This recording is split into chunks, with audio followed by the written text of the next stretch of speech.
Chapter 527. No one was looking at him. Fan Xian knew this was an illusion. Just like the last time he was outside Shangjing in northern Qi, on the precipice of Qi Mountain, he always felt that there was a pair of eyes watching him from the forest behind him.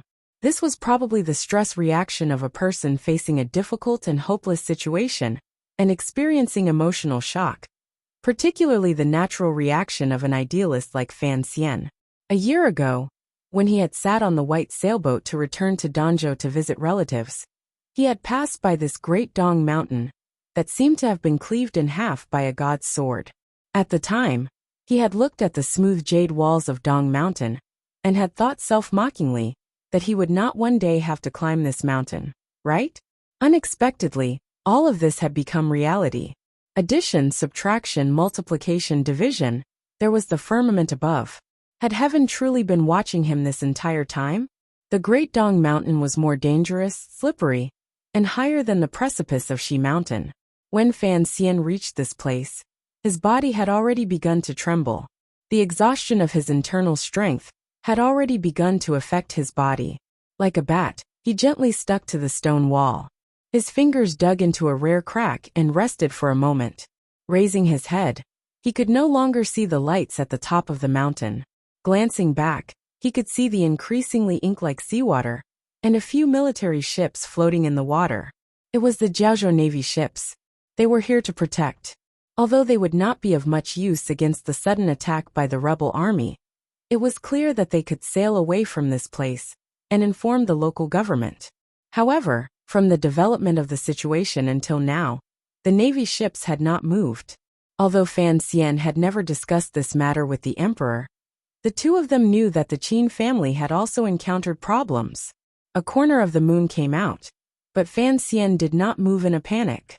He pressed his face against the icy stone wall and felt the threads of cold air. He thought of a problem.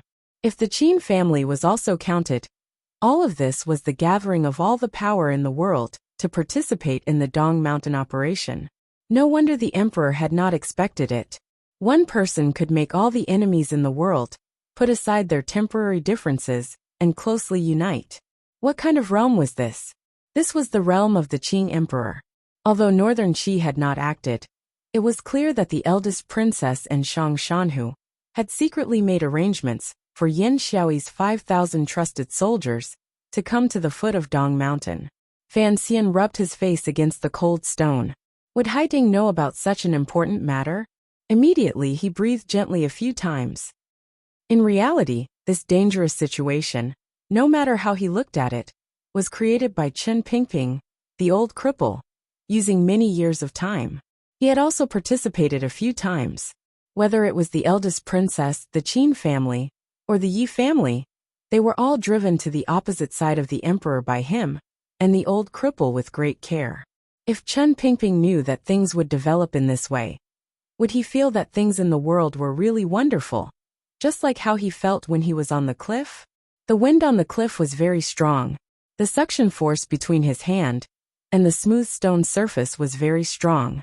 The tyrannical Jinqi in his body gently opened and closed along his thick meridians to prevent his internal energy from running out. The gentle and natural aura of Tianyi Dao was slowly repairing the instability in his meridians. He swallowed and used the faint moonlight to look at the perfectly straight lines of the rock above his head. He couldn't help but feel some lingering fear. If he couldn't stick to the stone wall and fell like this into the sea full of reefs and dangerous waves, he would probably be smashed to pieces. The wind on this cliff facing the sea was too strong. It poured in through his four limbs and was icy cold. He was not Wu Zhu. He didn't have the miraculous martial method to descend from the sky, so he stuck closer to the wall. How did the emperor know Uncle Wu Zhu was on Dong Mountain? A question that he had never had a chance to ask rose in Fan Xian's mind. It looked like the emperor probably had some secret connection to the temple. However, the great priest's strange death last year, these things were a bit hard to explain. The clouds once again covered the moon. Fan Xian began to move down the cliff again. He didn't know how long he had been sliding. He got closer and closer to the basin of ink-like seawater. He also became more and more cautious. He raised his martial power to its peak, ready to welcome unknown danger at any moment. The closer he was to the sea, the easier it was for the rebel soldiers on the Navy ships to discover him. The closer he was to the sea, the closer he was to the little boat on the sea. The rebel soldiers on the Navy ships might not be able to clearly see the little dot slowly crawling on the cliff in the darkness, but Yi Luyan might be able to discover him. His palms pressed tightly against the smooth cliff. Suddenly his pupils constricted. He felt a sharp killing intent behind him. Who could have such eyesight to discover him? Fan Xian had no time to think.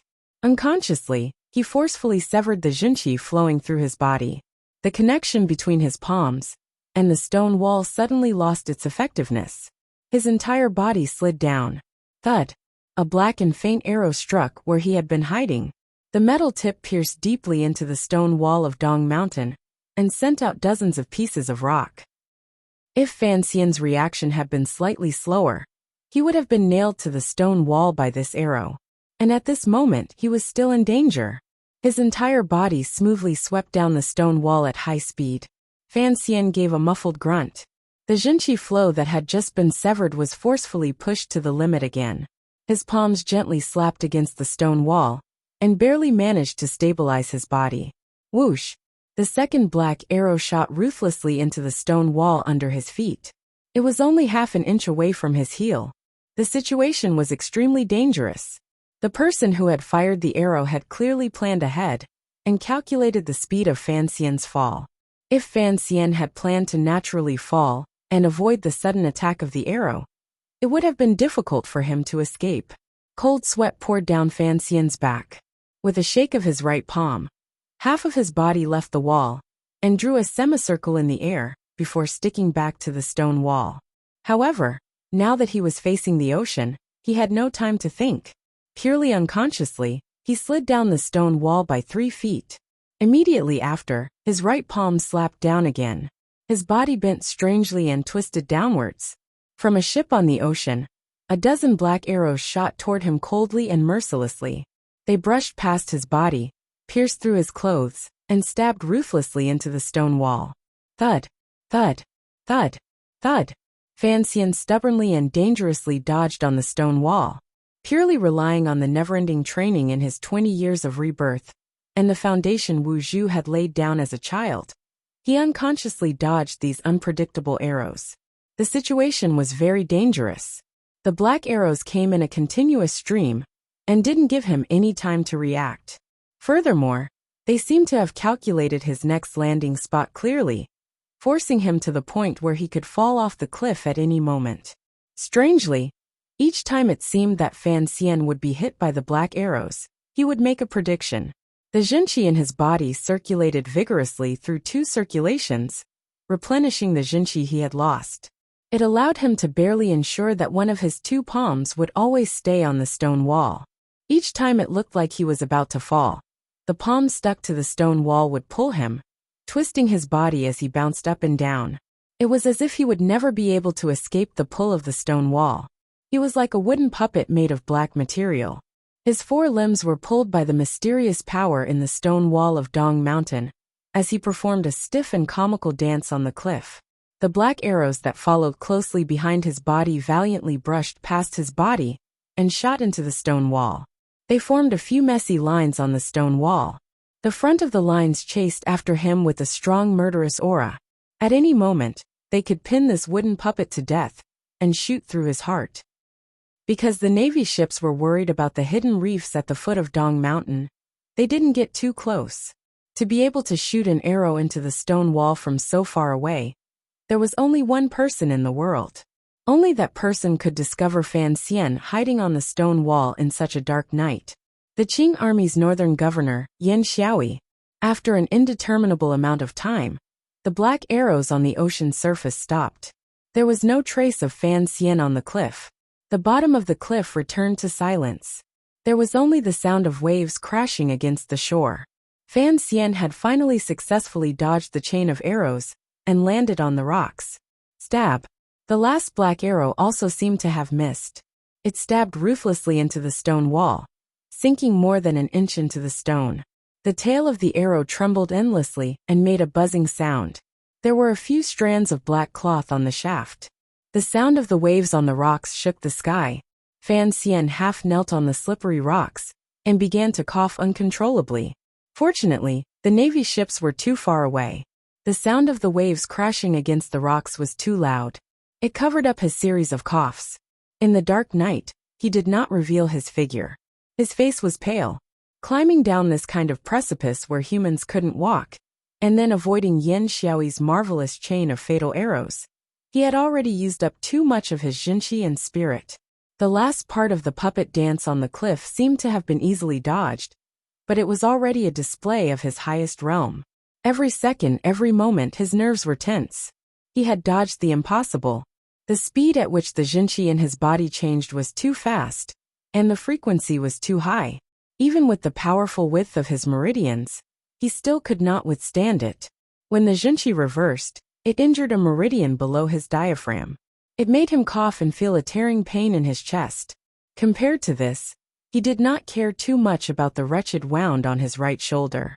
Although the wound had been twisted by the sharp arrow until the flesh had split open and blood flowed freely, even the Black Overwatch Council official's robe had been torn and mixed into the wound. It was very painful, but it had not injured any vital parts. It was nighttime, which was disadvantageous to Yin Xiaoyi. However, Fan Xian was on the precipice and was at an even greater disadvantage. Thus this attack and escape were not fair. No matter how valiant Fan Xian was in the end, he had not dodged the last arrow. However, how many people could keep their lives from Yin Xiaoyi's chain of arrows under such dangerous conditions? Fan Xian lowered his body very low. The seawater soaked through his clothes, making the black clothes soak with water. It blended perfectly with the reef that was often submerged in the seawater. Fan Xian was not worried about whether or not Yin Xiaoyi's arrow had been coated with poison. For one, he knew that Yin Xiaoyi was proud and arrogant, and had always disdained the use of poison. For another, he took out a pill from his clothes and chewed it, mixing it with his saliva and swallowed it. In terms of using poison, not many people were better than him. The situation on the shoreline was still tense. The ship could not get close to the precipice.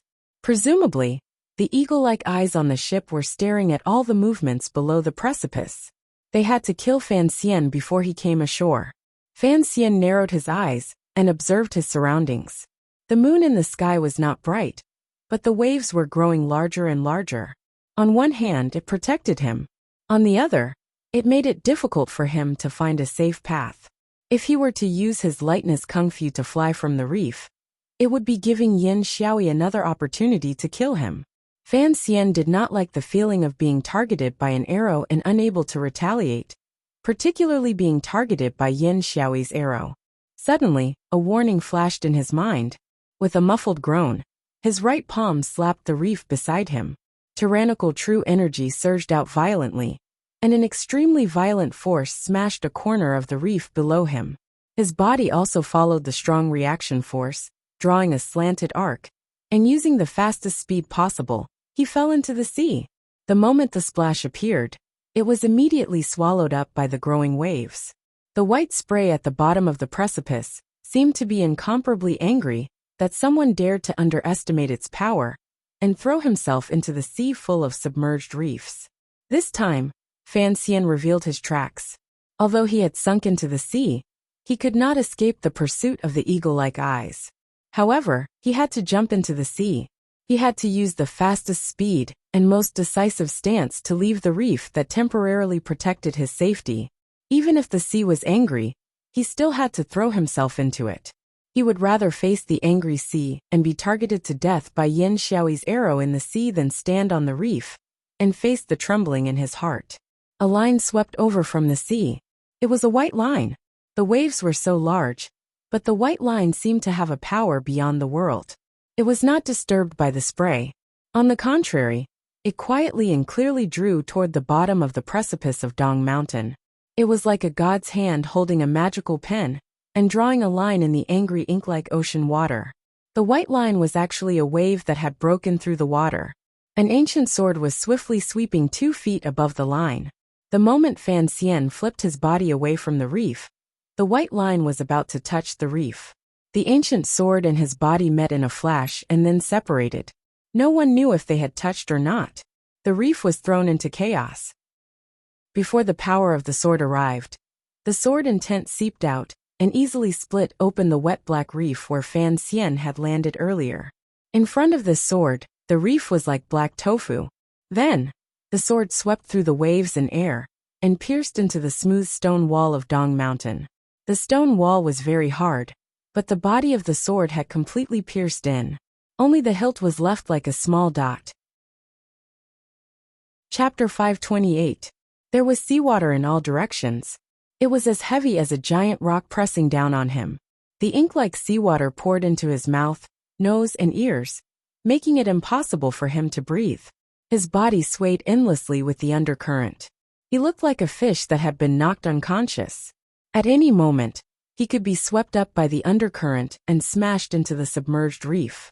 Suddenly, Fan Xian opened his eyes. His pupils were calm. His cheeks gradually puffed up. Using the pressure of the qi in his body and the pressure of the seawater outside, he barely managed to achieve a balance. His right hand stretched out and created a line in the seawater. Suddenly, he grabbed the corner of a reef at the bottom of the sea and stabilized his body at the bottom of the sea. He was a full 40 feet from the surface of the water. Earlier, the sword from outer space had not pierced his body, but the sword intent had already attacked his heart meridian and caused him internal injuries. This internal injury was even more terrifying than Yin Xiaoyi's arrow earlier. The tyrannical Jinqi in Fan Xian's body moved quickly, resisting the power of nature. Tianyi Dao's Jinqi moved gently along the circulation in his body, slowly smoothing out the injuries caused by Yi Liuyun's heaven-shaking strike. Deep at the bottom of the sea, there was no way to immediately heal it. However, it could at least suppress the injury for a while. However, the two different types of Jinqi in his body were moving at high speed, bringing a great burden to his body. A wave of power was expanding inside his body. Gradually, 2 streams of blood flowed out from his nostrils. Disturbed by the undercurrent of the sea, the blood quickly dispersed into a cloud of blood mist, covering his face. The arrow wound on his shoulder also began to bleed rapidly. His entire body was like a leather bag filled with red paint. Someone had pricked 2 small holes. It looked very terrifying. Fan Xian's cheeks puffed up, and his eyes were wide open. His face had already changed shape. With one hand clawing at the submerged reef, he looked at the surface of the sea like a toad. The problem was this toad was bleeding and would die at any moment. Thus he could not laugh, nor was he in the mood to laugh. Thinking of the dangerous scene earlier, he couldn't help but feel a chill in his heart. The seawater scattered his hair, making it float around like seaweed. Amidst the seaweed, a complicated emotion flashed through the pupils on his deathly pale face. On the surface of the sea, Yin Xiaoyi's arrow was still waiting for him. He could not immediately float to the surface of the sea. As for the great grandmaster breaking through the waves on a boat, presumably, he would have no interest in attacking him again after his attack had failed. He didn't know how long he had been in the sea. The skin of his hand, which was gripping the submerged reef, already had a strange feeling. But he stared wide at the surface of the sea. He had no way to escape. At this moment, he finally felt a trace of regret. Yesterday, he should have brought that box with him. If he had that box by his side, he wouldn't have been suppressed by Yin Xiaoyi's arrows. Speaking of which, this only proved that the person Fan Xian was most wary of after his rebirth was still the Qing Emperor. Perhaps this was a shadow left over from history, or perhaps it was just a subconscious part of his intuition. However, he did not want to reveal his trump card in front of the Emperor. He as he could. As he was, as he with the Emperor as. And as he as he and to he. He didn't know the Emperor's trump card. He didn't know how the Emperor would react once he knew he had a weapon that could kill gods and monarchs in this world. This kind of thinking affected Fan Xian's decision, which was why he had sunk into his current dangerous situation. Fortunately, he had not died to those arrows and swords. He should be proud of this. If the story of the dance at the bottom of the cliff, the black arrow, and the sword breaking through the waves spread throughout the world, presumably, everyone's understanding of Fan Xian would enter a whole new level. A great grandmaster, and the world's most powerful 9th-level ace, had not been able to kill Fan Xian. It was enough to make him proud. The tyrannical Jinshi in his body valiantly provided the nutrients his body needed. Without being able to breathe air, he would not be able to hold out for long. Fan Xian's nose and mouth were no longer bleeding. The wound on his shoulder had been soaked in the seawater until it had turned white. Like the stomach of a dead fish, it was no longer bleeding. A glimmer of determination flashed across his pale face. His right hand moved down again and picked up a large rock from the sand at the bottom of the sea. He didn't dare to float up for now, so he chose a stupid method he had learned from watching Hui Yuanjia in his previous life. However, back then, Hui Yuanjia had walked on the bottom of the river. Right now he was walking on the bottom of the sea. Hugging the large rock, he used its weight to stabilize his body. Under the impact of the undercurrent at the bottom of the sea, he did not sway. Fan Xian stepped forcefully on the sand and advanced. He did not try to break out of the encirclement by following the shoreline. There were aces blocking the two sides of Dong Mountain. He couldn't guarantee that his remaining Jinshi could support him on the bottom of the sea for long, so he chose the closest path to the surface of the sea. He walked to the bottom of the Jiaozhou Navy's ship. Raising his head, he opened his eyes and calmly glanced at the bottom of the ship, which was darker than the color of the seawater. A powerful desire to escape made his sixth senses incomparably sharp. He could even clearly see the moss and shells at the bottom of the wooden ship. He put down the heavy rock in his arms. The rock landed on the bottom of the sea and didn't make much noise. It only shook up some sand. His hands slowly drew two semicircles and carried out one last adjustment. Fan Xian relaxed his body and followed the buoyancy of the sea to float upward as naturally as possible. He was terrified of startling Governor Yen, whose eyes were like an eagle's, ears like a shark's, and nose like a dog's. Maintaining the feeling of a piece of driftwood, Fan Xian slowly floated to the bottom of the military ship. Very carefully, he moved toward the outer edge of the bottom of the ship. He still didn't poke his head out of the water. Separated by about half a foot of seawater, he did his best to watch the movement on this side of the ship. This was a gamble. The reason he had chosen this ship was because Yen Xiaoi had not fired the arrow from this ship earlier. If the helper he was looking for was not on this ship, Fan Xian could only dive down again and search for an opportunity on another ship. He didn't know if he would be able to make it to the other ship. Fortunately, his luck this time was not bad. A strange smile rose to Fan Xian's pale face soaking in the seawater. He thought to himself that his luck in this life was indeed incomparable to that of others. He saw a hand on the side of the ship. The hand was very naturally resting on the side of the ship. It was gently making noiseless knocks, maintaining a steady and strange frequency. On the surface of the sea, there were 5 Navy ships slowly cruising.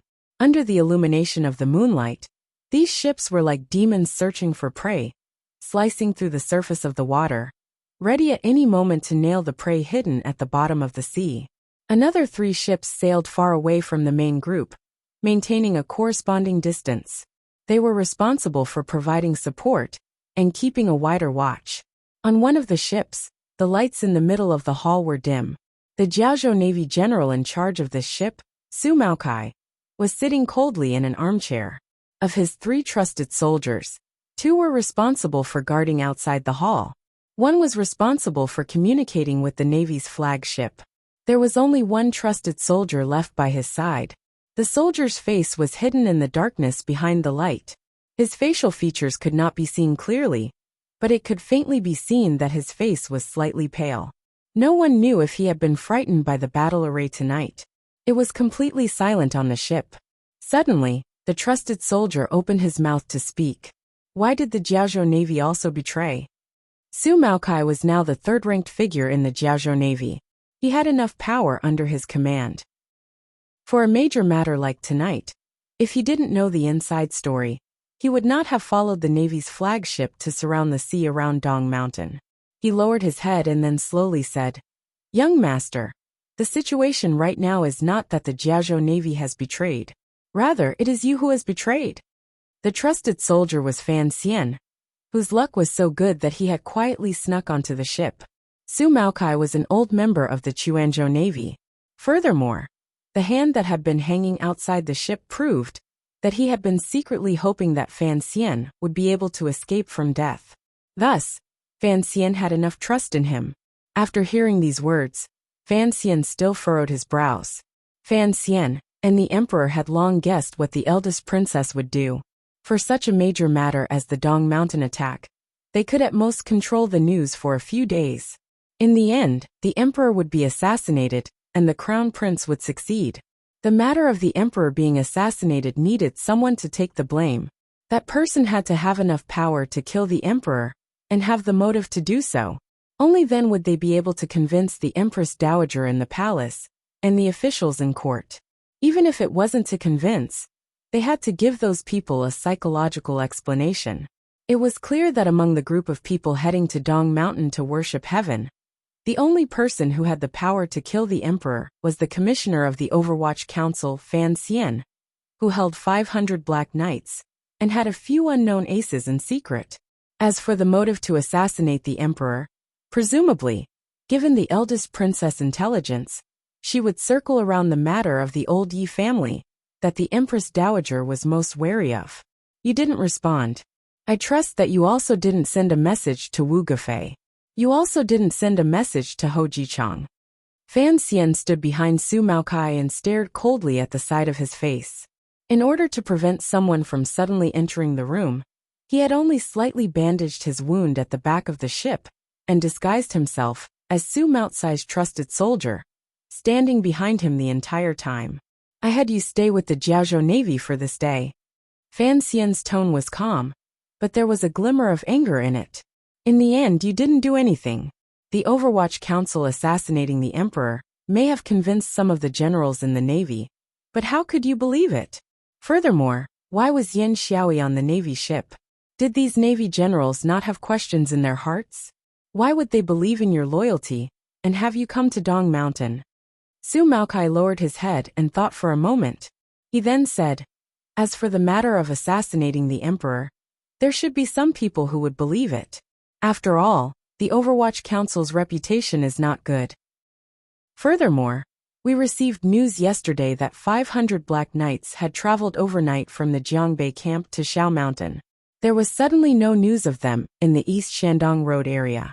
Thus, it makes sense to say that these 500 Black Knights had come to assassinate the emperor. Fan Xian's heart trembled slightly. He had moved the 500 Black Knights here. However, they hadn't gotten close to the area of Dong Mountain. If the Jingdo people came here again, and the emperor was truly unable to escape disaster, it would be difficult for him to explain. Fortunately, he still had a few trump cards. Su Maokai once again described the current military situation in detail. The more Fan Xian listened, the more helpless he felt. He had been at the top of the mountain for a day and half a night.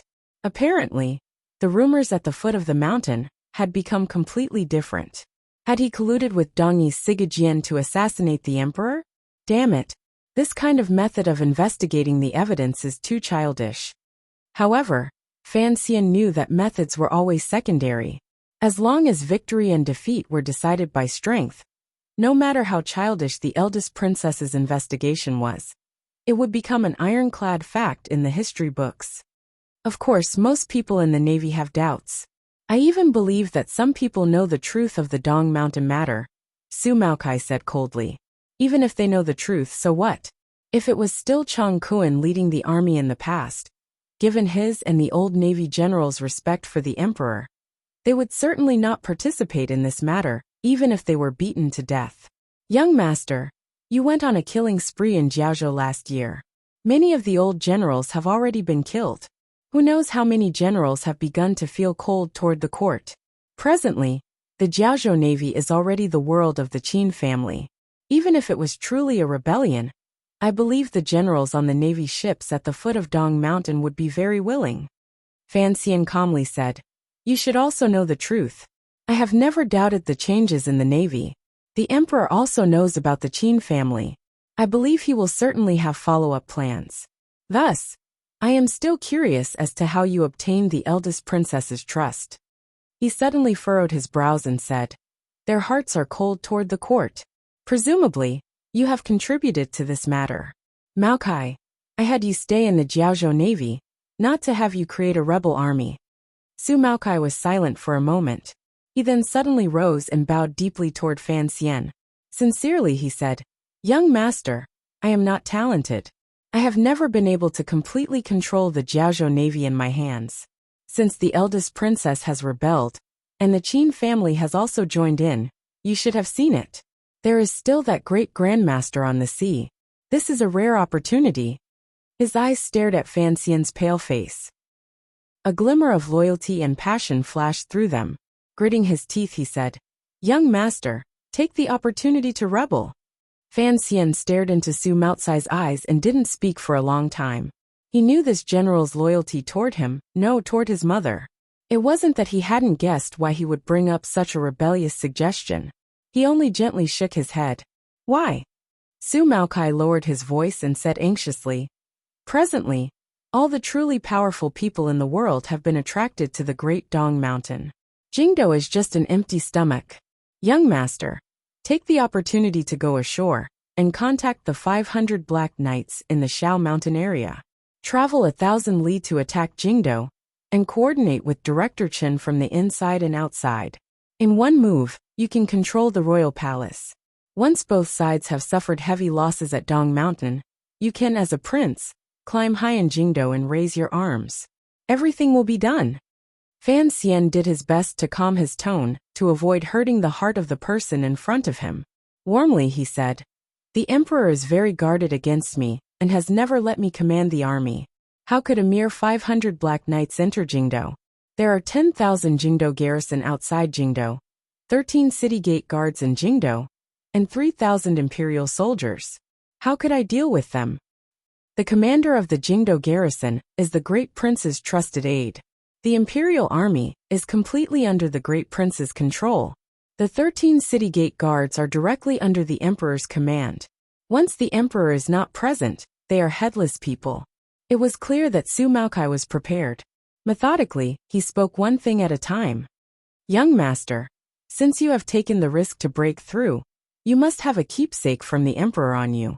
It should be a personally written letter or jade seal. You can enter the palace alone, convince the Empress Dowager, and obtain Yi Guiping's support. Outside the palace, ask Director Chen to take action and sweep away the Crown Prince and Second Prince's power in one move." Fan Xian waved his hand and cut him off. "All of this is built on the premise that the Great Prince supports me." Su Maocai didn't wait for him to finish and admonished, "If the emperor dies, you also have the jade seal and imperial letters in your hands. You are also close friends with the Great Prince. If the Great Prince doesn't support you, who will he support? What about the Qin family?" Fan Xian stared into his eyes and said each word clearly. "And what about the Yi family in Dingzhou?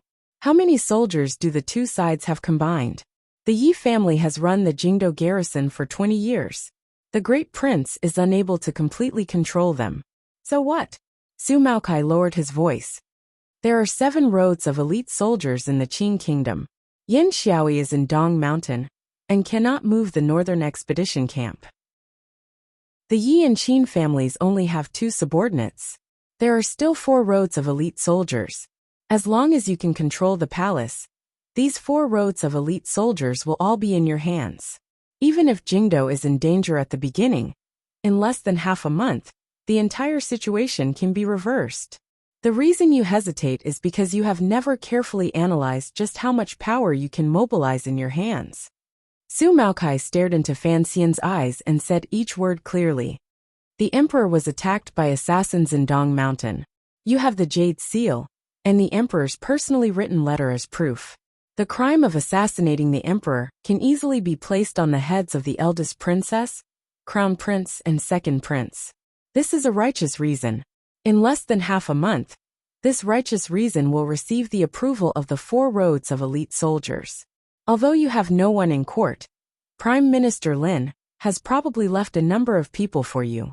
As for the beginning of the major event, the situation in Jingdo will be turbulent. However, Director Chen is the best at this kind of thing.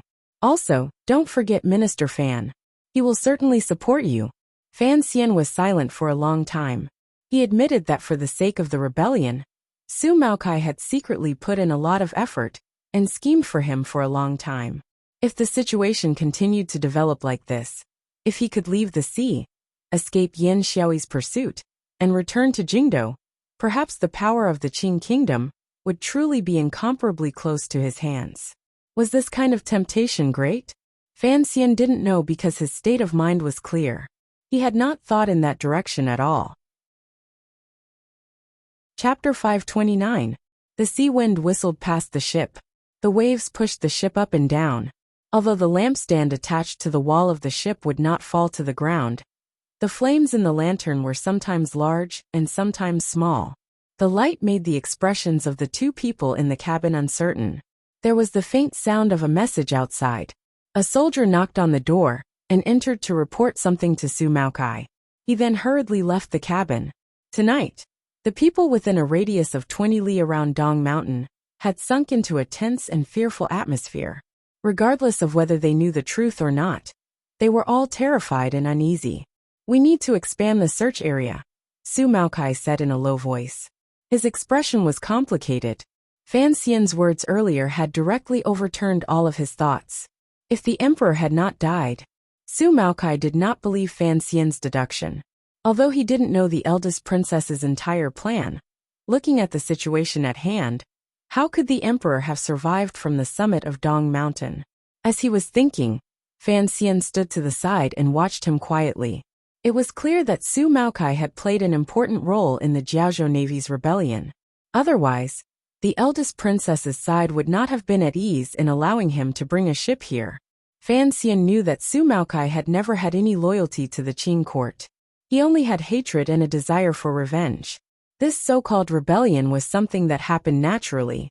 However, the person he wanted to help in his rebellion was Fan Xian himself. That was why Su Maokai had not followed Fan Xian's plan, and immediately made contact with the Jiaozhou Zhizhou Gufei, or Ho Jichang. He had not sent the news of the Jiaozhou Navy's strange movements to the Overwatch Council, thus creating the difficult situation of Dong Mountain being surrounded. This was a chess piece Fan Xian had buried deeply in the Jiaozhou Navy. Because the chess piece had its own thoughts, it had lost its original use. Fan Xian could not get angry. Even his anger was faint, because he knew this person's heart. Su Maokai saw that he was unable to convince Fan Xian. The expression on his face dimmed. A moment later he said, "My original plan was to, at the last moment, move my subordinates to launch a counterattack on the sea, disrupt the Navy's encirclement, forcefully go ashore, and receive you down the mountain before heading to Jingdo." Fan Xian's heart trembled. Given the few ships in Su Maokai's hands, and the strength of over 1,000 soldiers, he wanted to go ashore to receive him down the mountain. Presumably, he had the determination and courage to die. Who would have thought that you would actually be able to? Su Maokai shook his head and sighed. A glimmer of respect rose uncontrollably in his eyes. In the eyes of these people, a person who could escape from the precipice of Dong Mountain, which was as smooth as jade, seemed to have already left the realm of mortals. Su Maokai continued, "Your guess is correct. This time, the Jiaozhou Navy has joined the eldest princess plan. One reason is because of the Qin family, but the more important reason is because of my participation. If I let you meet with danger on the mountain, then I would not be able to make up for it even if I died 10,000 times. Fortunately, because of this, Governor Yin trusts me very much. Presumably, he won't be able to find this ship. You can rest assured and stay here." Fan Xian coughed and shook his head. "I have to get back to Jingdo." After boarding the ship, the first thing he did was ask Su Maokai about the situation of the blockade on land and sea. He knew that the blockade tonight had gathered countless powerful people. In addition, there were terrifying 9th-level assassins from Dongyi. If he wanted to break through the blockade on land, it would be very difficult. "Can you have the ship go 3 li north?" He furrowed his brows. "Beyond 3 li, those people won't be able to control a wider area. We should be able to find an opportunity. There are too many eyes watching. I have to wait." Su Maokai glanced at him worriedly and sighed. In his opinion, returning to the capital was not the most important thing right now. Finding a way to contact the Black Knights, and then get in touch with the people in Jingdo to sit on the mountain and watch the tigers fight was the wisest choice. How could Fan Xian not know that if he wanted to obtain the greatest benefit, It would be the best move if he could escape back to Jiangnan, notify Xueqing, and then return to the capital from Wuzhou to wait for backup. However, this kind of decision was, without question, not something a normal person could make. There were too many people in Jingdou that he needed to care about. The survival of the Qing kingdom, and whether or not war would break out. As Fan Xian's position, he had to keep these things in mind. I can't wait too long, Fan Xian said straightforwardly in a low voice. Fan Xian lowered his voice and spoke straightforwardly. The flame in the lamp rose and fell with the waves outside the cabin. It added a glimmer of worry to his face that was rarely seen. He could leave behind the Great Dong Mountain because Uncle Wu Zhu, whom he was most worried about, was in the absolute environment of the Great Dong Mountain. Compared to Yi Luyan, Siga Jian, and even old eunuch Hong, he had an absolute advantage. No one could keep him. However, Jingdou urgently needed him to return. They needed the jade seal in his pocket, and the emperor's personally written letter to the Empress Dowager. Outside Danzhou, were you on the ship? Fan Xian asked in a low voice as he stood behind Su Maokai, still wearing his bodyguard uniform. Yes. Receiving a definite answer, Fan Xian immediately asked, when did Yan Xiaoi get on the ship? I'm not sure, Su Maokai replied. It should have been on the way from Danzhou to Dong Mountain. Fan Xian furrowed his brows. It looked like the eldest princess's alliance had received mutual approval. There weren't many cracks within that could be used. In Danzhou you should have seen a white sailboat. Su Maokai tilted his head in confusion and said, that was your ship. Of course I noticed it. I want to get on that ship. Fan Xian's eyes narrowed slightly. His tone carried a sense of unquestionable certainty.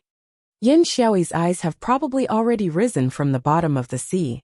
It will be too difficult for me to go ashore. Is there a way to head north on the sea? Su Maokai furrowed his brows and said, then it would be better to take the ship directly to Danzhou. However, that will depend on luck. Fan Xian thought for a moment, and then nodded. My luck has always been excellent. On the dark surface of the sea, the Navy ship closest to Dong Mountain shone with a bright light. It did its best to maintain contact with the ships around it. The ship was enormous. Compared to the Great Dong Mountain that stretched between heaven and earth, it was pitifully small. It was like a green bean in front of a piece of white paper. The soldiers on the ship stared nervously at the surface of the sea. It was as if they wanted to find clues in the water. Occasionally, someone would shout something. Many soldiers held bows and arrows in their hands, ready to shoot into the sea at any moment. A long time had passed since the figure on the stone wall disappeared into the waves. From the surface of the sea to the land on either side of Dong Mountain, countless people were searching for Fan Xian's traces. No one thought that Fan Xian would be hiding on the rebel soldier's own ship. Yan Xiaoi, dressed in light archery gear, stood silently at the head of the ship. The soldiers at his side helped him carry the heavy golden bow. He picked up a cup of strong wine from the wooden table beside him and drained it in one gulp. He continued to stare coldly at the waves below the cliff. Although a long time had passed, he still believed that Fan Xian had not died. Although Fan Xian had been hit by his arrow and intimidated by the sword that broke the waves, Yan Xiaoi still believed that Fan Xian had not died. He sent out an order for the navy and the soldiers on the shore to step up their search. Yan Xiaoi knew that Fan Xian was injured, but he unconsciously hoped that Fan Xian was still alive.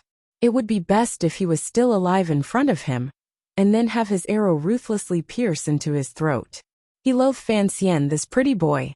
He hated him because he knew that his only son's death had something to do with Fan Xian. It was also because that night in the streets of Jingdou, he had held a hard bow in his hand.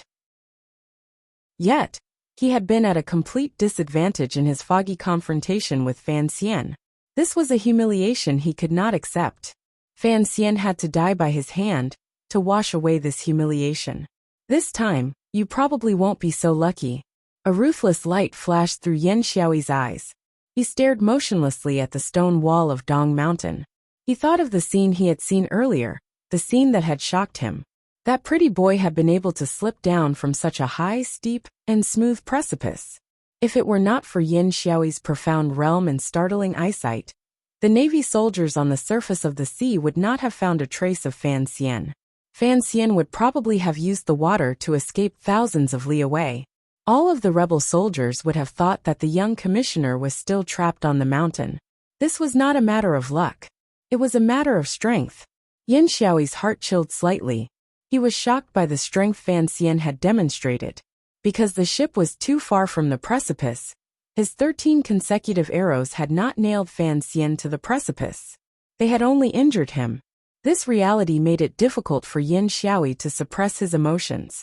How could such a powerful enemy allow him to escape tonight's sure-kill situation? How is the search on each ship?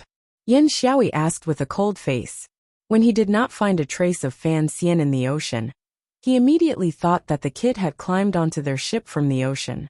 The people the Jiaozhou Navy had sent this time were all people on their side who knew the inside story.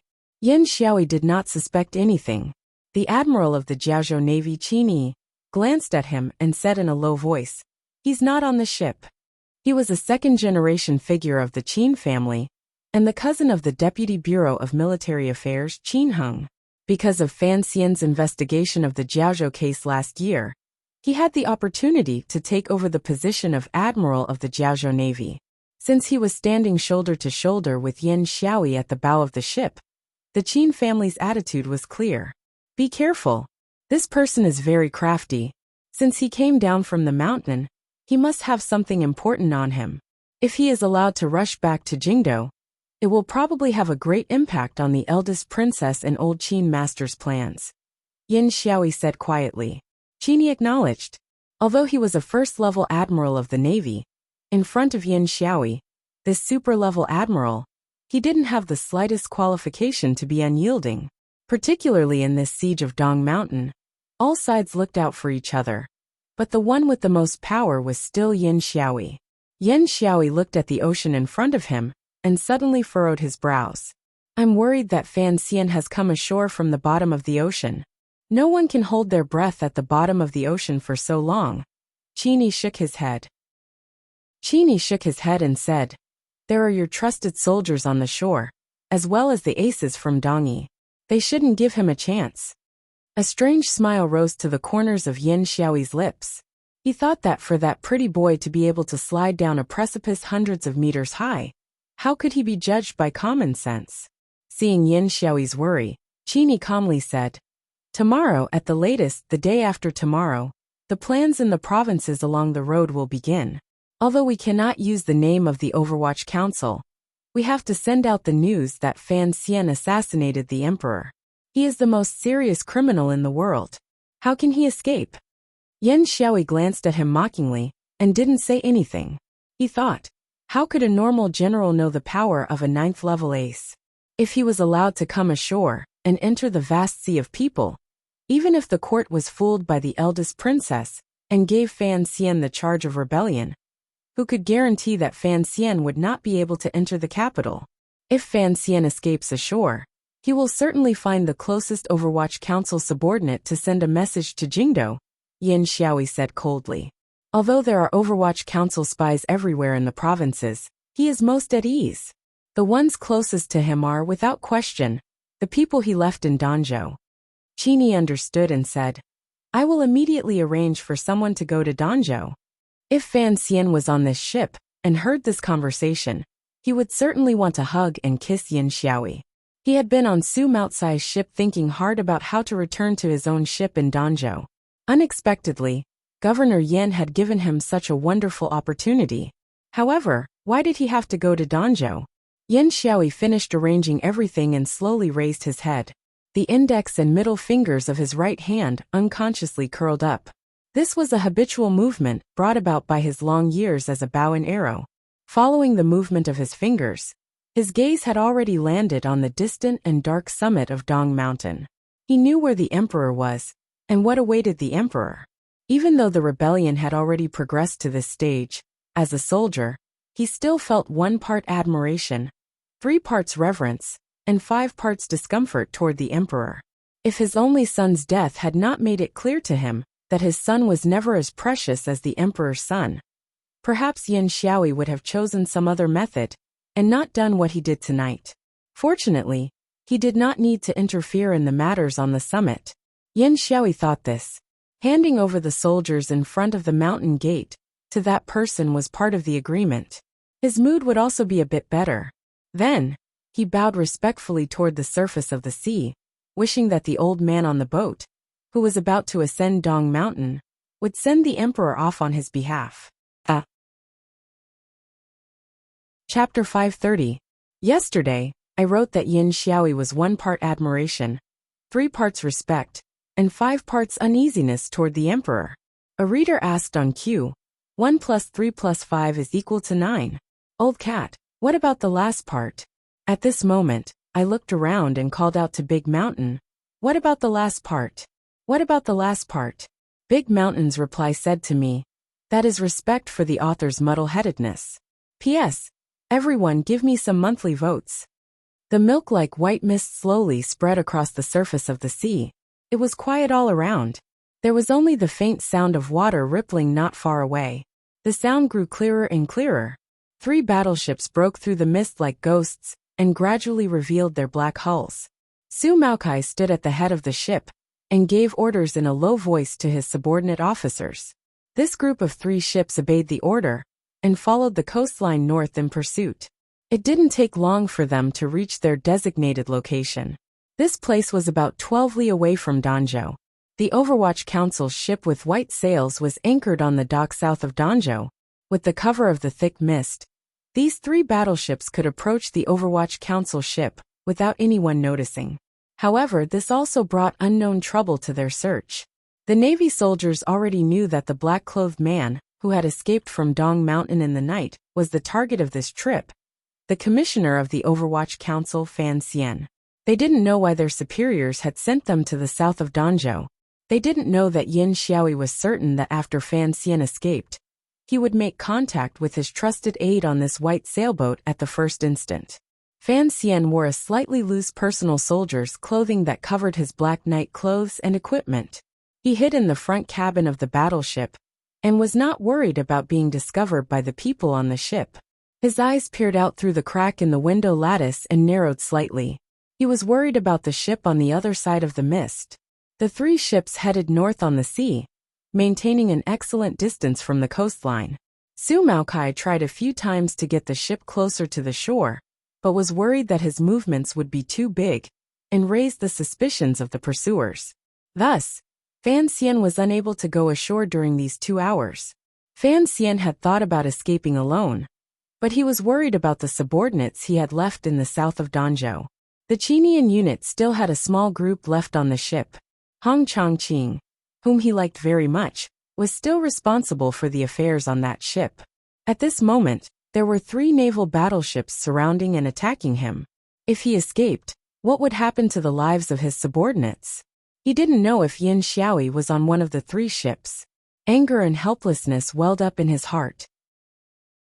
He had always thought that his luck was extremely good, but now he realized that luck was a double-edged sword. If he didn't show himself, the Overwatch Council ship would certainly become the Navy's primary target. No one on the ship would survive. If these 3 warships were all controlled by Su Maokai, Fan Xian would have a better way to deal with them. The problem was that Admiral Qin Yi did not make such a mistake. The 3 warships were transferred from the 3 generals. More importantly, Fan Xian didn't think Yin Xiaoyi would be so careless. If he thought he was going to find the Overwatch Council subordinates in the south of Danzhou after escaping, why wouldn't he follow him? He sat on a chair by the window and adjusted his breathing. He knew he was about to face a difficult choice. Yin Xiaoyi had moved troops to attack the south of Danzhou. This was using the lives of his subordinates to force him to show himself. Yin Xiaoyi had probably long guessed that he was hiding on a ship. However, he didn't know which ship he was on and couldn't search without giving the Jiaozhou Navy face. The problem was Fan Xian also didn't know which ship Yin Xiaoyi was on. If only he knew. The white fog grew thicker, but the sea wind grew stronger. Gradually, it blew away the fog, which was as thick as a mountain cloud, to the sides. Through the window, one could faintly see the cliffs and green trees by the shore. Quietly anchored by the shore, the white sailboat as beautiful and lovely as a virgin, the sailboat that had accompanied Fan Xian for a long time, gradually entered everyone's sight. Fan Xian's heart tightened. The cliff and green trees on the shore were too tempting for him. If he abandoned that ship and directly went ashore, even if Yin Xiaoyi was on the ship right now and went ashore to pursue him, he was confident he had a 60% chance of escaping, mixing into the sea of people and reaching Jingdo. However, that ship was even more tempting for Fan Xian. The lives and deaths of his subordinates on that ship were also very important to Fan Xian. When all was said and done, he had lived 2 lives and still hadn't reached Chen Pingping's realm. He had to board that ship. He had to warn his subordinates still deep in their dreams before the Navy rebel army launched their attack.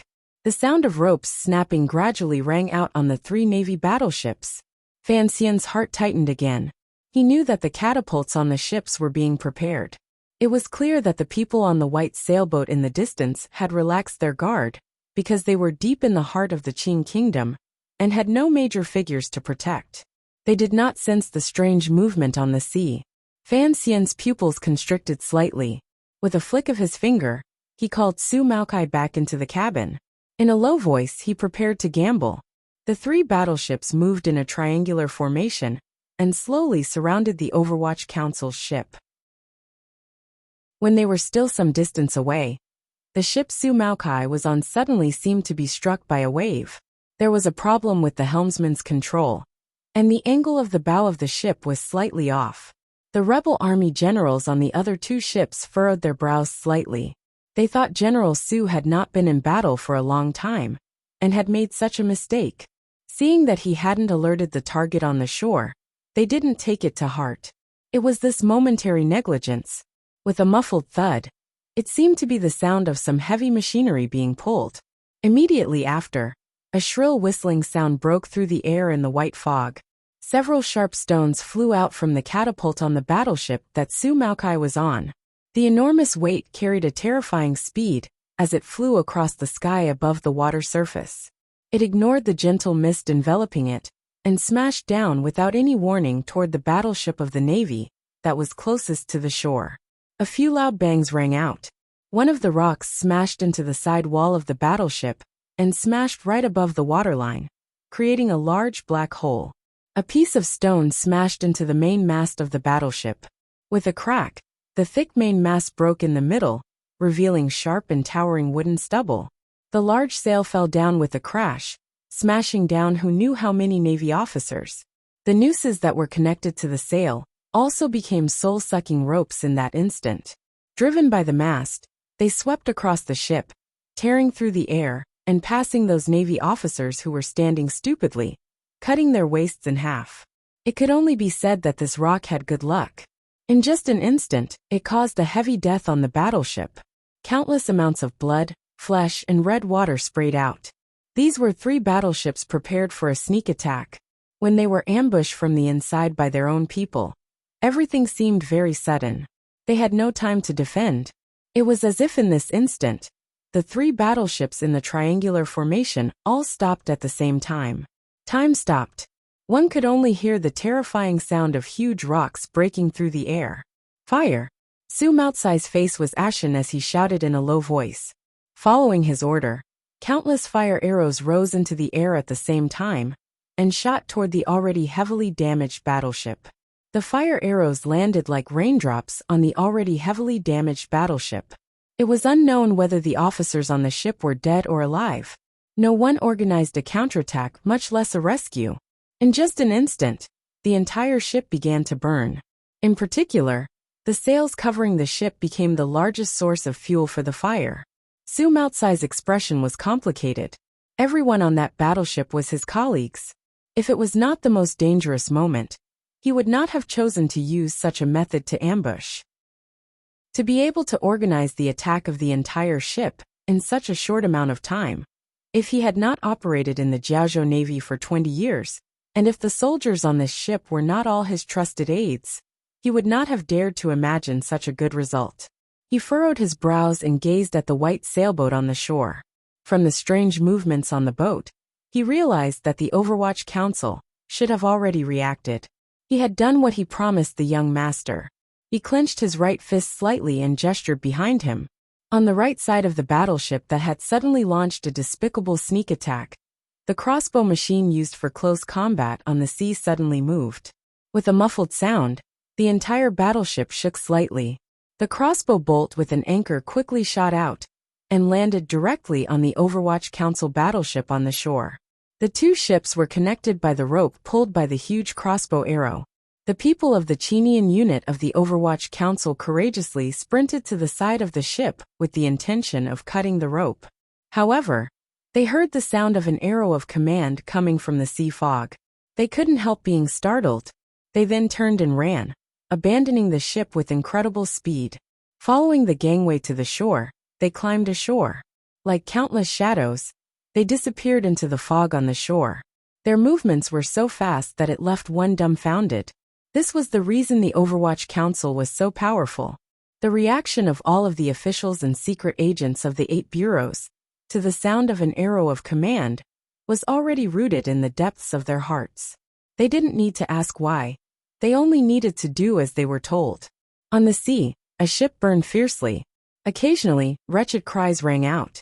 The ship that had launched the sneak attack stopped on the sea and was connected to the white sailboat on the shore.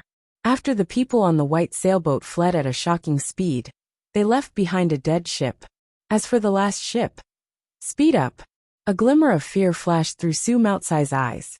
Looking at the undamaged Navy battleship, it suddenly sped up. With extraordinary speed, it charged forward from the bottom left and directly entered the area of the sea in front of the Pin family. It lay between his ship and the shoreline. Furthermore, he could clearly see that the other ship was already preparing to launch an attack. Earlier, Su Maokai had already thrown out all the stones and fire arrows on the ship in exchange for such a result.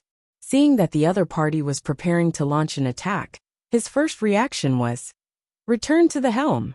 Return." Before he could say the words "return to the oars," Su Maotsai's mouth opened. But he couldn't say a single word. A gust of wind forced its way into his lips, making it difficult for him to make a sound. The wind of an arrow. A foot viciously kicked Su Maotsai's hip bone. The powerful force sent him flying. He crashed into the side of the ship and sent up a few splinters of wood. It was because of this that he was lucky enough to avoid the wind of an arrow coming toward him. When Su Maotsai's body had just been kicked to the side, the wind of the arrow brushed past his face and flew out. The wind of the arrow was as powerful as a pine tree piercing through a mountain. However, it did not make a loud sound and was completely sinister. There was a light whoosh. Su Maokai lay in the splinters of wood and looked at the scene in front of him in a daze. He was so terrified that his body began to tremble. There were a total of 5 Navy soldiers with delicate little holes on their bodies. They still maintained the expression of their last moments of life and death. They stood with their eyes and mouths agape. However, they were no longer breathing. Blood flowed out from their throats, chests, abdomens, and the delicate little holes on their heads.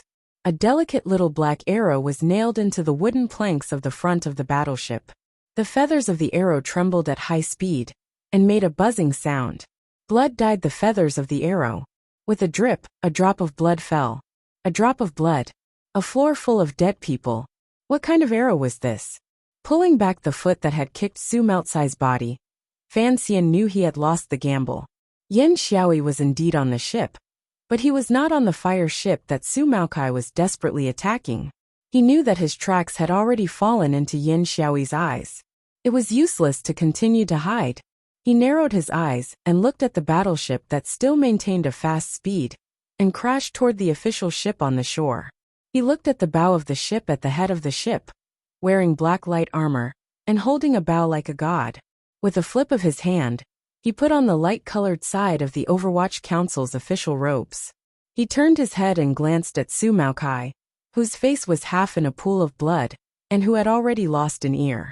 His right foot, wearing a calf leather boot, had already stepped onto the rope connecting his ship to the white sailboat. His body swayed. The disguised Fan Xian slid along the rope in the fog. His body was slightly arched, and like a leopard, he silently slipped into the white mist. With a swish, an arrow did not shoot toward Fan Xian's body, which had disappeared into the fog. Instead, it shot toward the crossbow rope tied to the right side of the battleship. In an instant, the tip of the arrow tore the rope knot into pieces. The rope between the two ships drooped weakly into the sea. However, there was no sound of anyone falling into the water. Yen Xiaoi coldly pulled back his longbow and watched as the ship under his feet crashed toward the Overwatch Council official ship at an extraordinary speed. On the other end of the fog, Fan Xian was like a ghost. Holding the broken rope with one hand, he floated into his familiar cabin. He didn't have time to see if any of his subordinates were injured. He also didn't care that less than an arrow's throw behind him, the massive Navy battleship was heading toward his butt. He directly kicked one of the boxes in the cabin. With a loud and clear sound, the sturdy and hard wooden box was kicked by his foot, which contained an endless amount of jinqi. Wood chips flew everywhere, and silver light shot out in all directions. 130,000 taels of silver poured out of the cracked chest like a ripe pomegranate, whose belly had been cut open. Chapter 531. Fan Xian stretched out his arm and caught the black chest in the silver ingots scattered all over the floor. A slightly rough but textured feeling came from his fingers. This kind of familiar and wonderful feeling seemed to, in an instant, pour boundless courage and jinqi into his body. It made him throw away all of his timidity and fear. He was filled with confidence, and did not think much of the ship that was about to crash into him behind him. He threw himself into the cabin. This series of actions was too fast, so he didn't notice there was someone beside him. Thus, when his ambition was multiplied and he carried the black chest, prepared to break out of the cabin, enter the land and dominate the world, he abruptly discovered that there was an extra person wearing the robes of the Overwatch Council beside him. He couldn't help but stare blankly for a moment. He was only stunned for a moment because this person was Hong Chongqing, a trusted aide of the Qinian unit. He had given the important task of. There was no time to talk. Fan Xian only glanced at him. The meaning of this glance was clear. I've sent out an arrow of command. Why aren't you running? Hong Chongqing stared back at him in a daze. The meaning in his eyes was also clear. How could he bear to throw away 130,000 liang of silver and run? He had to watch for you a bit longer, right? Was the so-called mutual appreciation of talent a meeting of eyes like this? Their gazes met for a moment before separating. Hong Chongqing moved with incredible speed to stand behind Fan Xian. Fan Xian's left hand, which was as hard to escape as an azure dragon, also viciously grabbed the back of Hong Chongqing's neck. Bang! An arrow accurately shot into Hong Chongqing's abdomen. Countless flowers of blood bloomed. Hong Chongqing's face suddenly paled. Although his previous step had been to bravely block the arrow for Fan Xian, he had never thought that this arrow would so easily break through the wind of his knife and strike his body. The power of the arrow did not stop. It viciously pierced into the silver ingots scattered on the deck of the ship. Coincidentally, it pierced into the silver ingots. It looked like a metal skewer piercing a steamed bun. It was very cute and terrifying. Fan Xian's face was heavy, with one hand holding the chest, and the other grabbing the back of Hong Chongqing's neck. He sprinted toward the back of the ship. Behind him, the arrows fell like rain, following his footsteps and chasing after his soul. However, they did not make his steps chaotic or slow down. Let's find the Black Knights and meet up again. Fan Xian placed one foot on the railing at the end of the boat and slapped his palm against Hong Chongqing's chest, who was powerless to speak. He sent in a thread of Tianyi Dao's gentle jinqi and temporarily helped him seal his blood vessels. His body was like a large bird. Borrowing the power of this slap, he leaped into the air. Lightly and powerlessly he flew quickly. In the next moment, he had already landed on the shore. He didn't even turn around to look at Hong Chongqing, who had miserably fallen into the sea. Although he didn't know what degree of injury that arrow had inflicted on Qinghua, he firmly believed that Qinghua wouldn't die. Since he could survive that hellish island, he would definitely survive this time as well. Perhaps this was a kind of psychological self-comfort, or perhaps it was a kind of blessing. Perhaps Fan Xian truly believed in Qinghua's ability to play dead. On the sea, Su Maokai held the side of his face that was bleeding and said sinisterly, "Reverse the oars." The Navy battleship under him began to nimbly turn its rudder, distancing itself from the fighting on the shoreline. The surface of the sea was covered in thick smoke. Mixing with the white fog, it made people's vision even worse. Su Maokai knew that he had to take advantage of this opportunity to leave this troublesome place. According to the young master's plan, he had to start drifting on the sea, and if necessary, rush back to Jiaozhou. The ship quickly retreated in the sea. Su Maokai stared at the white sailboat by the shoreline. His pupils constricted slightly. At this moment, he could no longer help Fan Xian. He was very worried about whether or not Fan Xian could escape alive. A massive crash rang out. The only undamaged ship of the 3 Navy battleships was like a killer whale charging onto the shore to catch a sea lion. Viciously and unstoppably, it crashed into the Overwatch Council's white sailboat. Affected by the powerful force of the collision, the seawater by the shoreline seemed to boil and raise waves half a person tall. With the shoreline as the center, they spread out in all directions. With a series of cracking sounds, the Overwatch Council's ship seemed to be about to fall apart from this collision. In the instant of the collision, 6 or 7 figures used the force of the collision to rise from the Navy battleship into the air. They maintained a perfect formation in the air. With a few swishing sounds, they landed on the tail of the violently shaking Overwatch Council ship. The most breathtaking one was the one among the 6 or 7 people, Yin Xiaoyi, who was dressed in thin black armor. He was like a god as he soared through the air and landed steadily on the deck at the stern of the ship like a boulder. After landing, he did not move at all. Beside him were 5 aces of the North Expedition Camp's personal guards. Yin Xiaoyi arrived quickly, but Fan Xian and the Qinian unit's subordinates ran even faster. Other than the silver ingots and wood shavings all over the ground, there was no one else on the ship. Yin Xiaoyi stood at the tail of the ship and stared coldly at the shore. He stared at the quickly disappearing black dot. Pulling back his wrist, his right arm shook. At some point, the soul-eating longbow with golden threads had appeared in his hand. Loading the arrow and controlling the bowstring, the series of actions flowed in one breath like flowing water. The distance between the tail of the ship and Fan Xian's body on the shore was not too far nor too close. It was the distance at which the longbow could unleash its greatest destructive power. The black arrow left the bowstring with power like wind and thunder. This arrow had already condensed the peak of Yin Xiaoyi's spirit and power. It seemed to have faintly broken through the so-called limits of speed and passed through the membrane of space. It was invincible. One moment it was on the bowstring, the next moment it was already behind Fan Xian. Fan Xian did not have time to turn his head, nor could he turn his head. Even though he had become the fastest dodging person in the world under Wu Zhu's training, after experiencing a night of fighting and running, faced with Yin Xiaoyi's fastest and most powerful arrow since last night, he still had no way of dodging it. As expected, the tip of the arrow pierced viciously into Fan Xian's back. No, it should have hit the black chest on Fan Xian's back. A muffled grunt came from the fog on the shore. The black dot seemed to stagger and almost fell to the ground from the arrow. For some reason, it immediately pushed off the ground and ran quickly into the distance. Not dead. Not dead.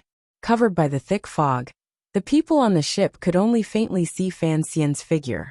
Even someone as powerful as Yin Xiaoyi did not clearly see the details of the arrow hitting the other person.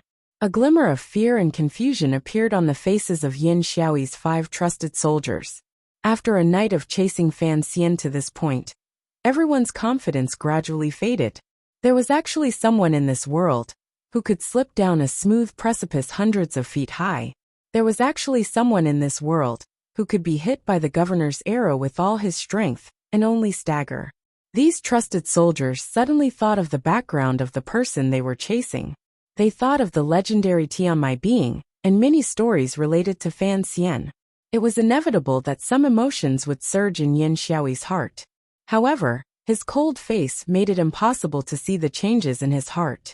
He slapped the railing of the ship and floated to the shore.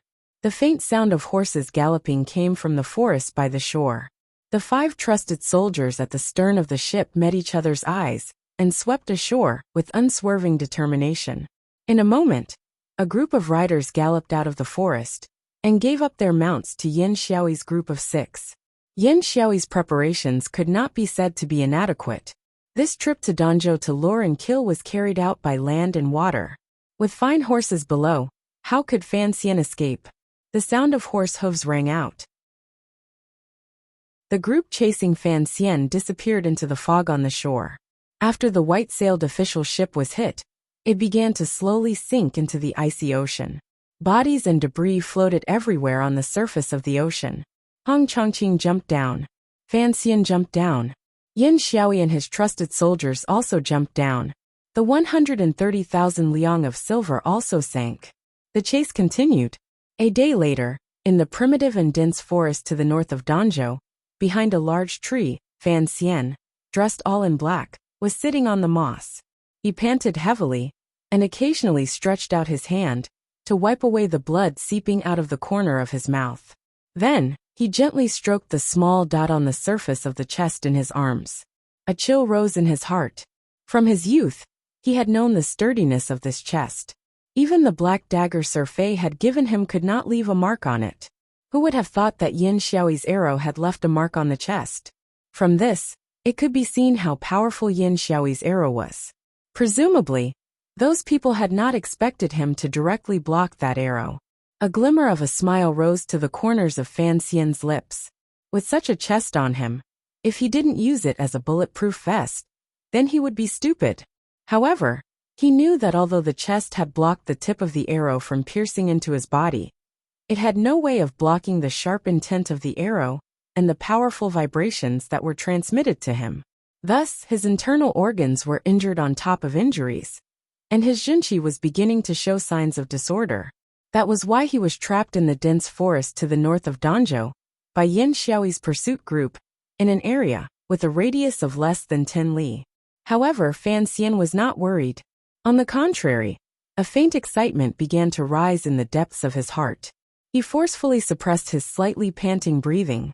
With a gentle pull of the fingers on both hands, he opened the long and narrow black chest.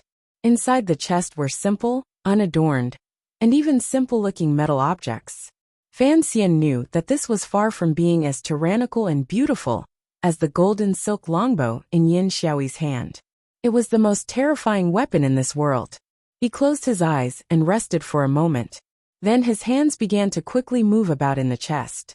Following a series of simple and beautiful clicking sounds, a weapon that did not belong to this world calmly appeared in his hands. The last time this weapon appeared in this world, it directly led to the strange deaths of two Qing princes, created King Cheng's ascension to the throne, and gave the present emperor the opportunity to sit on the throne. From a certain point of view, the destruction of the Wei kingdom, the change in the situation of the world, and the power of the Qing kingdom all stemmed from the assault rifle in Fan Xian's hands. M82A1, a simple code name, a black chest, a legendary divine weapon. After dealing with all of this, Fan Xian closed the chest and hugged the gun to his chest. He rested for a while, but he was unable to truly enter a meditative state. Behind him in the forest, Yin Xiaoyi was like a mad tiger, closely following him. Secondly, the feeling of metal coming from his chest made his mind somewhat distracted. He felt as if he was not in the Qing kingdom or this world. It was as if he was in the old world that he had not seen for many years. In the forest of Yunnan, he was fighting to the death with those vicious and evil mercenaries. This kind of absurd feeling twisted his entire state of mind. However, a powerful exhaustion and the excitement and anticipation for what would happen later made him not throw down the gun. Escaping from the seaside to here, Fan Xian had not had a chance to counterattack. Perhaps it was the weakness of caution in his bones acting up. He continued to carry the chest into the dense forest. When he passed by Danzhou, he was afraid he would bring unknown harm to the people and grandmother in the city. Naturally, he could not go forward to ask for help. He drew an arc from a distance and led Yin Xiaoyi and his group into the forest behind the cliff. The scene of assembling the gun earlier had already proved that Fan Xian had not neglected this aspect of training these years. He remembered that when he was newly married in Songshan, he had held this assault rifle every night on the snowy mountain and practiced. Thus, his chest was filled with confidence. If Yin Xiaoyi was said to be a warrior, who had used the power of a cold weapon from a long distance to the extreme. Then Fan Xian was a beginner who had trained hard for a long time, and was trying to kill from a long distance for the first time. This was a showdown between the peak of cold weapons and gunpowder civilization. This kind of comparison, from the beginning, was unfair. Bang! An arrow ruthlessly nailed into the large tree Fan Xian was leaning against. However, Fan Xian didn't even open his eyes. He also didn't make any defensive movements. He knew that the people Yin Xiaoyi brought were also skilled archers. Hearing the sound of the arrow, he knew that Yin Xiaoyi was halfway up the mountain on the other side, staring fixedly at the activity on this side. The two places were separated by a great distance. This kind of small test would not make him stupid enough to reveal himself. After adjusting for an indeterminable amount of time, Fan Xian opened his eyes. He knew the condition of his body. In such a complicated and dangerous mountain forest battle, it was difficult for him to recover his yuanqi without sufficient rest. He couldn't waste too much time here. He tied the black chest back onto his body, and used his dagger to cut off some vines and leaves to use as camouflage. He then carefully checked the 5 small mechanisms he had left in front and behind the tree. His right hand held the heavy sniper rifle. Using the large tree as cover, he carefully climbed up the mountain. Thinking of the people who had died this night, Fan Xian licked his dry lips as he crawled. Chapter 532. If he had not been forced into a dead end, Fan Xian would never have thought of using the black chest. At the beginning, when he had followed the emperor to Dong Mountain to worship heaven, he had always thought the emperor was playing with him, so he had left the chest on the boat. The chest had been on the boat the entire time, wrapped in the 130,000 liang of silver, and exposed in the main hall of Suzhou Garden, welcoming the gazes of the people coming and going. The emperor and Shen Piping had almost lost sleep thinking about this chest. No one had thought that Fan Xian would be so carefree as to choose such a place to store it. The most dangerous place was the safest place. This was true for people, and it was also true for the chest. He wanted to go up the mountain because he knew that in this unequal fight, his biggest advantage was that Yin Xiaoyi didn't know what kind of weapon he had. Yin Xiaoyi didn't have the slightest understanding of the terrifying firearms. At a distance of 500 meters, Yin Xiaoyi could only be hit by him. Once Yin Xiaoyi broke into 300 meters, given the speed and power of Yin Xiaoyi's archery, Fan Xian would probably be shot until he couldn't even raise his head, let alone aim. Thus, he had to pull away from Yin Xiaoyi and wait for Yin Xiaoyi to appear in his field of vision. The reason Fan Xian did not immediately look for an opportunity to counterattack after taking the chest on the boat was because he knew that Yin Xiaoyi did not need to aim and could fire 13 arrows in a second.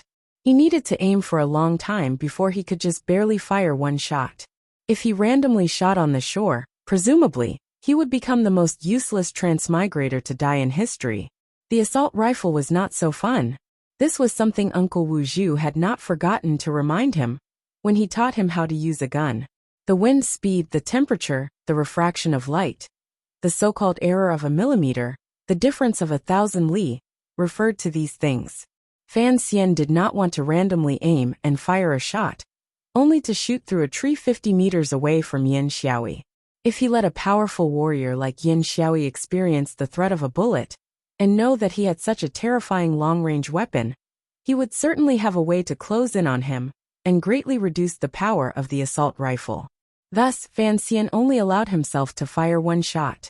Fan Xian had his reasons for being so careful and thinking so highly of Yin Xiaoyi. Ever since he was young, he had learned under Fei Jie's tutelage.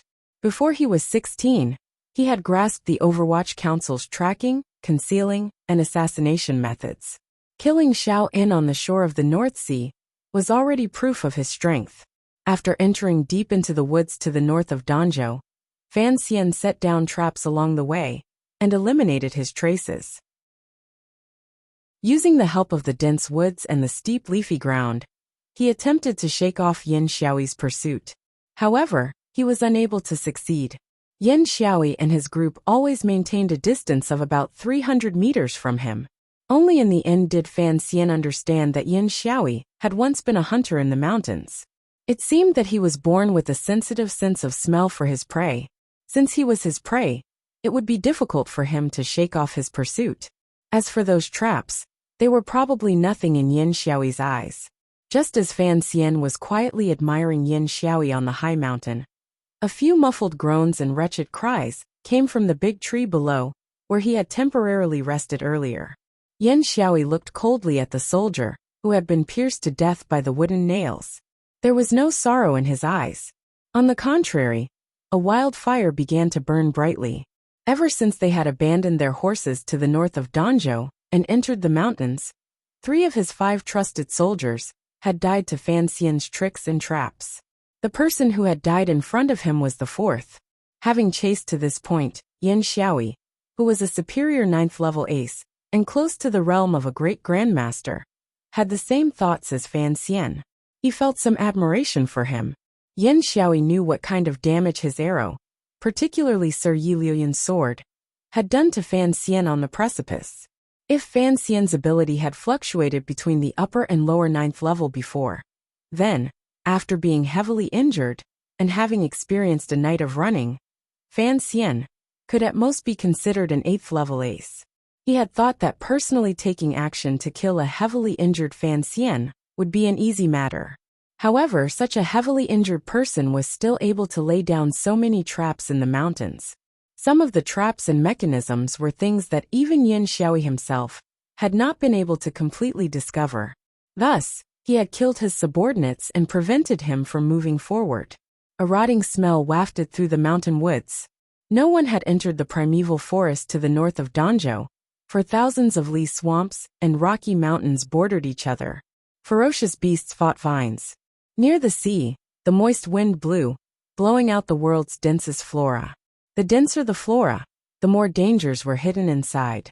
No one knew whether this rotting smell came from animal corpses or from the accumulation of old fallen leaves and the heat of the scorching sun. In any case, it smelled bad and piercing to the nose. Yin Xiaoyi sniffed and slowly circulated the jinqi in his body. With great difficulty, he sniffed out the scent that was well hidden by the rotting smell. The traps and mechanisms all had this smell. The deaths of Yin Xiaoyi's 4 trusted soldiers originated from this. If he had not carefully investigated, he probably would not have smelled it. Yin Xiaoyi did not forget that Fan Xian was Sir Fei Jie's student, one of the most vicious users of poisons in the world. Who knew where else in the mountain woods Fan Xian had laid down poisons? Yin Xiaoyi gazed at the mountain and narrowed his eyes. He didn't understand where Fan Xian's body had gotten so much energy and courage to support him for so long. Thinking of this, the glimmer of a confident smile appeared at the corners of his lips. The more powerful the enemy, the happier it was to kill. Governor, the only surviving soldier swallowed and said in a trembling voice, "Once you enter the dense forest, it will be difficult to walk out alive." He lowered his voice and said, "After all, Fan Xian doesn't know about the secret passages in the mountains like you do." Yin Xiaoyi glanced coldly at the soldier and didn't say anything. The mountains to the north of Danzhou and the primeval forest in the mountains were the key to cutting off the land transportation between Qing Kingdom and Dongyi. If it weren't for that secret passage, it would have been impossible for the siege of Dong Mountain to succeed. Since half a year ago, Yin Xiaoyi had placed all of his attention on the matter of transporting soldiers through the secret passage. He had a special understanding of the terror of the secret passage and the surrounding mountain woods. It was precisely because of this that he felt a glimmer of respect for Fan Xian, for being able to hold out until now. There are 5,000 brothers at the foot of Dong Mountain waiting for you to return. Are you at ease letting an outsider lead? This soldier was clearly stunned by the deaths of his 4 brothers and Fan Xian's poison that would kill him instantly upon contact with blood. He didn't notice Yin Xiaoyi's gaze. He lowered his head and said, "Even if Fan Xian can get out alive, Jingdou has the eldest princess holding down the fort. Why bother?" Yin Xiaoyi was silent for a moment. He then waved his hand, as if to indicate for the soldier to stop talking. His hand just so happened to land on the soldier's face. With a crisp crack, The soldier's head was like a flattened watermelon, twisted and deformed. His facial features were all squashed together by the palm. He didn't even make a muffled grunt, as he fell stiffly to the ground. Yan Xiaoyi glanced coldly at the body on the ground, and walked to the back of the large tree. Crouching down, he pressed down on the wild grass that had been flattened by Fan Xian. He confirmed that Fan Xian hadn't left for too long, and confirmed the direction Fan Xian had left in. He then silently chased after him. Looking at the figure that flickered in and out of the optical sight, Fan Xian sucked in a cold breath. It affected the injury on his back that had been caused by the arrow. He coughed in a low voice. He wasn't in the mood to admire the wonders of the black chest, for being able to preserve this heavy sniper rifle so well, and for the optical sight to remain so clear. He only cared about admiring Yan Xiaoyi's mobility and powerful sixth sense. He had been hiding in the underbrush for a while, and had been staring at the area up the mountain. A few times, he had almost locked onto Yan Xiaoyi's body. However, Yan Xiaoyi seemed to have an innate sense of danger. Every time he stopped for half a second, he would move again. Using the cover of the towering tree and the dense foliage, he approached the peak step by step. Fan Xian sucked in a deep breath. He was worried that his earlier coughing would give Yan Xiaoyi a direction. Forcefully suppressing the sharp pain in his back, he wormed his way out of the underbrush and climbed upwards. He found a large tree that required at least 5 people to surround. Leaning against the tree trunk, he panted heavily. Air quickly poured into his throat. The burning temperature and his body's greed for oxygen made each of his breaths incomparably fast. His throat felt waves of dryness and pain, and an unbearable tearing sensation began to rise from his chest. Fan Xian loosened the tie at his collar and forcefully closed his mouth. He breathed through his nose and cursed a few times in his heart. He wondered why he still lacked confidence, even though he had a heavy sniper rifle. The recoil wasn't that strong, so why didn't he dare to test it out in advance? Before he could finish cursing in his heart, he felt a trace of strangeness, and his entire body immediately tensed up. Then he heard a light thud. The giant tree behind him seemed to tremble slightly. It should have been an arrow. Fan Xian didn't have much of a reaction at first, but he immediately remembered that his trusted soldiers had all died. This arrow had been fired by Yan Xiaoyi. His pupils constricted abruptly. He immediately bent his legs slightly and relaxed his knees. His body leaned forward slightly. This was the only change in posture he had the ability to do in this instant. This posture could dissipate the force. Following the powerful force behind him, he allowed his entire body to fall forward and do his best to dissolve it. If he forcefully blocked it at this moment, his end would certainly be wretched. With a muffled hum, Fan Xian fell forward from the shock and spat out a mouthful of fresh blood. His entire body fell into the thick grass and shrubs. There were countless thin cuts on his face and hands. The bark of the giant tree behind him, about the size of a palm, had completely split open, revealing the white tree trunk inside. A delicate little arrow, like a venomous snake that had been lying in wait for a long time, stretched out the black tip of the arrow.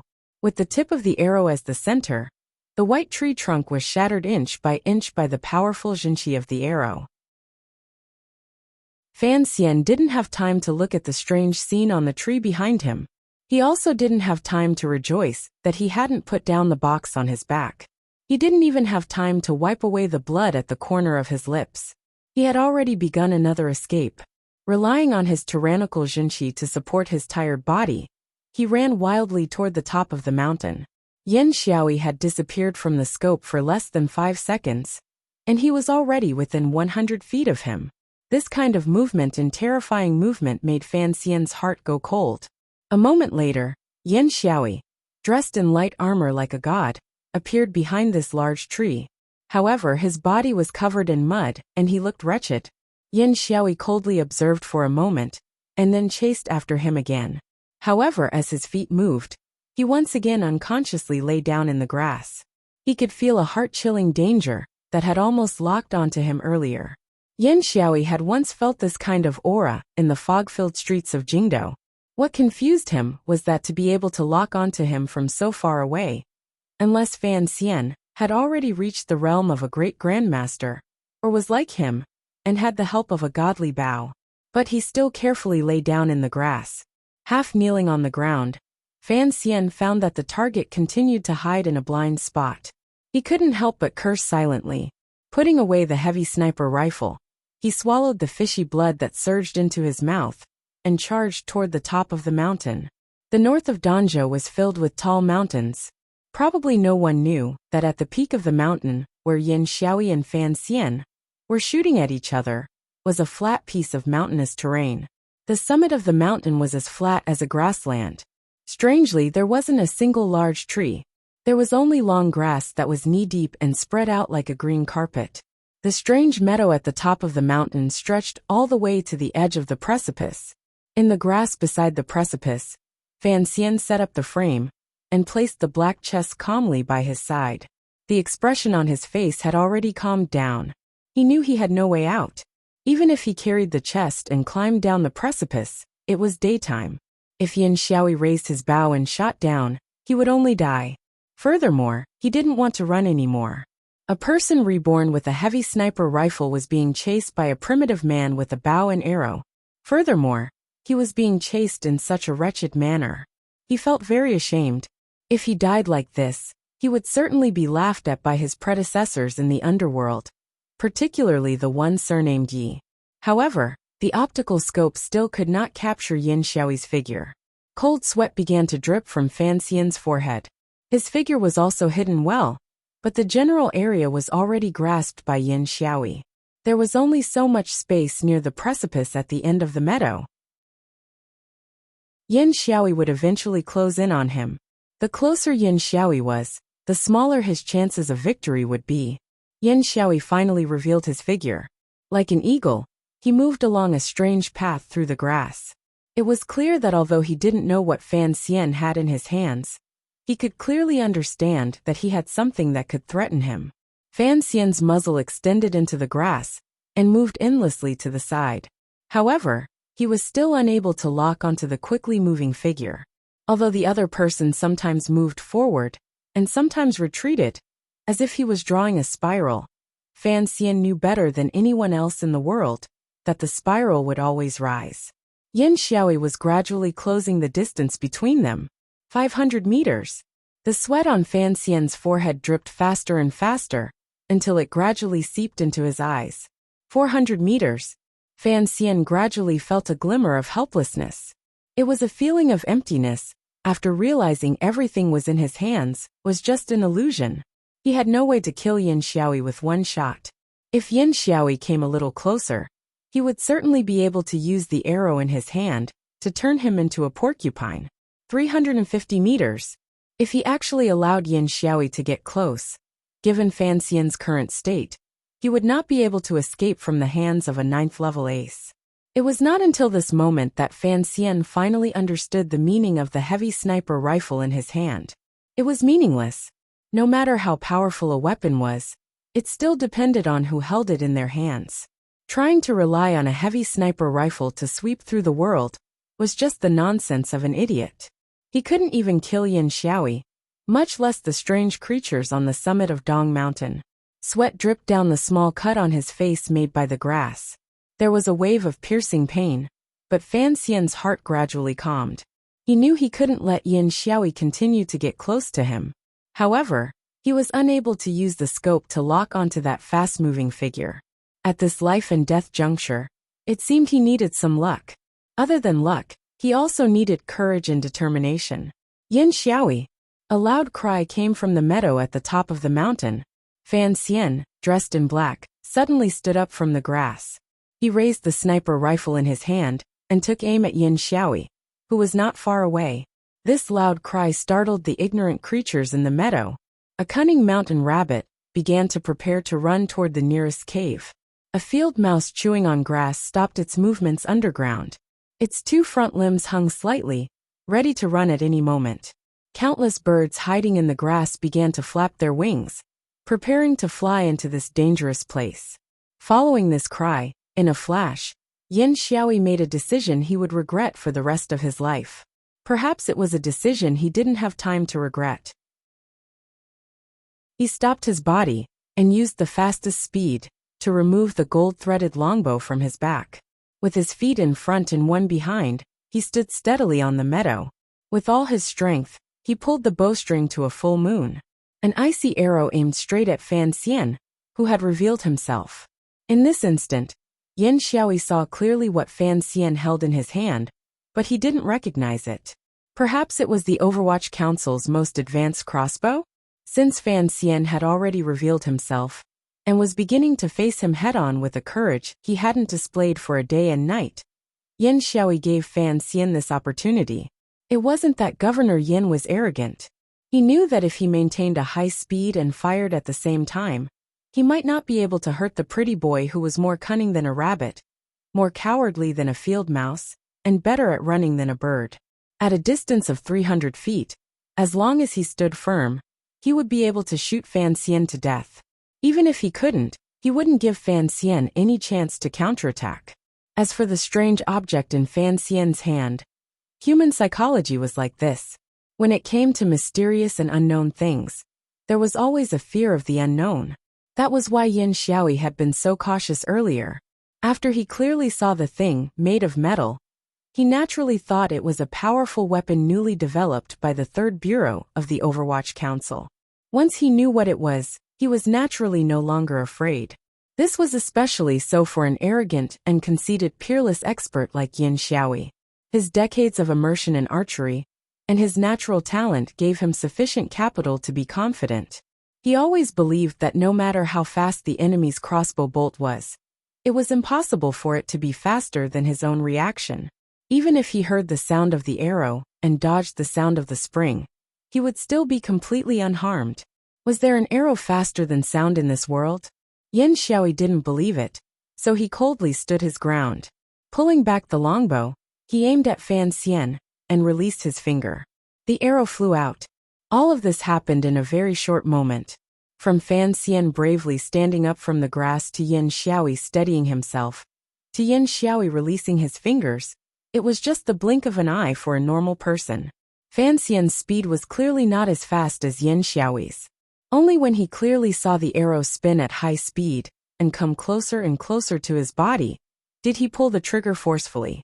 A spark burst out from the muzzle of the sniper rifle. It was very beautiful. The longbow in Yin Xiaoyi's hand was humming. His posture was still as valiant as a god shooting the sun. Then his pupils constricted because he saw the spark. He also heard the very clear muffled sound. However, he had no way of dodging it. The other party's arrow was truly faster than sound. With a pop, it was like a paper bag being smashed open by a naughty child. It was like the water bucket used for showering in the old Danzhou manor, being smashed open by a rock. Half of Yin Xiaoyi's body split open in an instant. His powerful body and powerful flesh, in this instant, became a flower. A flower dyed the color of blood bloomed on the green meadow. Without surprise, he fell heavily. In this moment, he finally remembered the legend from back then. At the same time, the arrow Yin Xiaoyi had shot pierced viciously into Fan Xian's body. A spray of blood sprayed out and nailed Fan Xian's body firmly to the slightly sloping meadow by the side of the cliff. Time flowed again. The mountain hare burrowed into the narrow cave. The vole put down its front limbs and began to run wildly in the darkness. The birds in the grass also flew up and turned into a vast expanse of white feathers. They fluttered helplessly in the air above the meadow at the top of the mountain. At the two ends of the meadow lay two people fighting to the death. Chapter 533. It was the end of summer. The entire land was enveloped in a high temperature. Although this boundless mountain range was close to the sea, because of the terrain, it could not receive the moisture and coolness carried by the sea wind. It was only stuffy and hot. That was why there was such a strong rotting smell in the mountain forest, and so many heart-palpitating dangers. Because the meadow at the top of the mountain faced the sky, it appeared a bit drier. Additionally, the terrain was dangerous, so there were no large carnivores. It was almost noon, and the white sun was spitting out heat as much as it could, generously bestowing most of its heat onto the meadow. The rays of light were so intense that the grass, which was originally green, began to reflect white light. One could imagine how high the temperature was. The small animals had already entered the earth to avoid the heat. The birds had already returned to their nests in the forest halfway up the mountain, waiting to come back the next morning to search for grass seeds to use as food. The entire meadow was quiet and tranquil. Only the occasional mountain breeze would set off waves that alternated between green and white. The porcelain blue background and the comfortable white clouds gently watched these waves. The entire world was very beautiful. If the two humans and the blood that flowed from their bodies did not exist, it would be even more perfect. With a groan, Fan Xian slowly opened his eyes, which were sticky with sweat and blood. He narrowed his eyes and looked at the sky. He found that there seemed to be a spot of light in his eyes that he could not get rid of. He did not react. This was a problem after being illuminated by the blazing sun for a long time. Unconsciously, he stretched out his hand to wave. He found that his right hand was very heavy. It was still tightly gripping the assault rifle. He switched to his left hand to wave. Then, a bone-deep pain made him cry out involuntarily. The pain woke him up. He lowered his eyes slightly and looked at the arrow in his left chest in a daze. The arrow had all pierced in. Only the last feather remained outside his body. Fresh blood flowed out endlessly and dyed the black feather even more bloody. Slightly bending his left leg, he used his right hand with great difficulty to feel for the black dagger in his boot. Very slowly and carefully, he extended it to his back. Following the minuscule gap between his body and the meadow, he gently cut. The shaft of the arrow buried deep in the earth was cut. His body immediately relaxed slightly. However, this slight vibration caused a sharp pain in his chest. His face was deathly pale, and he almost cried out again. Forcefully resisting the pain, he used the dagger to remove most of the arrow sticking out of his chest, leaving only a small head to make it easier to pull the arrow out in the future. After doing all this, the pain had already made him break out in a cold sweat. The sweat even cleanly washed away the blood on his face. He faced the sky and took deep breaths. His eyes were somewhat dazed as he looked at the blue sky and white clouds. He didn't even bother to avoid the dazzling sunlight, because he felt that there was nothing better than being alive in this world. If he could never see the sun again, he would regret it so much. Fan Xian's luck was very good. Yin Xiaoyi's arrow accurately hit the left side of his chest, but when the tip of the arrow reached his body, Fan Xian pulled the trigger. Although the recoil of the M82A1 was not strong, it still made his body move back a little. It was because of this that Yin Xiaoyi's arrow had hit a spot slightly higher than he had expected. It had avoided the vital point of his heart and pierced into his left shoulder. As for whether or not Yin Xiaoyi was dead, he didn't want to care. He just felt tired and wanted to lie down like this on this soft meadow, on this isolated mountaintop, and enjoy a rare rest. Besides, if Yin Xiaoyi had not died, given his current state, he could only be killed. Since it was so, why should he care? However, he had to care because there were still many things in the world waiting for him to do. A moment later, a weak figure appeared on the suffocatingly quiet meadow. Fan Xian dragged his heavily injured body. Leaning on the sniper rifle, he walked step by step through the meadow toward the pool of blood. Earlier, Fan Xian had always felt that 300 meters was too close. It was so close that it made his hair stand on end. Now he felt that 300 meters was very far, so far that it seemed endless. By the time he reached Yin Xiaoyi's side, he was so tired that he almost couldn't stand. His legs were trembling nonstop. The most precious weapon in the world was supporting his entire body's weight. The fine barrel was deeply embedded in the soil. Fan Xian didn't care. No matter how powerful a weapon was, it was actually not much different from a walking stick. If a person couldn't throw away their walking stick, perhaps they would never be able to walk alone. He looked at Yin Xiaoyi in the pool of blood. His eyes narrowed and his brows furrowed. His emotions were complicated. He didn't know what kind of emotion he should feel. The blood had long drained out and seeped into the earth under the green meadow. The upper left side of Yin Xiaoyi's body was completely gone. It had turned into a lump of flesh that couldn't be seen clearly. It looked like a tomato that had been crushed by someone. The red pulp and flesh were sprayed everywhere. It was extremely terrifying. Fan Xian had followed Fei Jie to dig graves and admire corpses since he was young. He had seen countless sinister and terrifying scenes. Looking at the scene in front of him, he still couldn't help but turn his head. It was clear that Fan Xian's shot had still gone askew. However, the powerful power of an anti-material weapon was fully demonstrated at this moment. After receiving such a powerful blow, even a 9th-level ace in this world could only pay the price with his life. Fan Xian calmed his emotions and turned his head. Walking to the side of Yin Xiaoyi's undamaged head, he prepared to extend his hand and close the eyes of this ace, who had died with everlasting regret. However, he saw the already scattered pupils and stopped his movements. It was as if he felt that this person was still alive. "Perhaps you can still hear my words," Fan Xian said after a moment of silence. There was an uncontrollable cough in his voice. "I know you think this is unfair, but there has never been any fairness in the matters of this world." Yin Xiaoyi did not have any reaction. His pupils were already scattered as he stared at the sky. Fan Xian was silent for a moment and then said, "I didn't kill your son. It was Sigajian. In the future, I will avenge you." No one knew why Fan Xian would tell such a lie next to Yin Xiaoyi's body.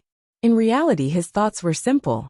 He felt that this kind of death was unfair to Yin Xiaoyi.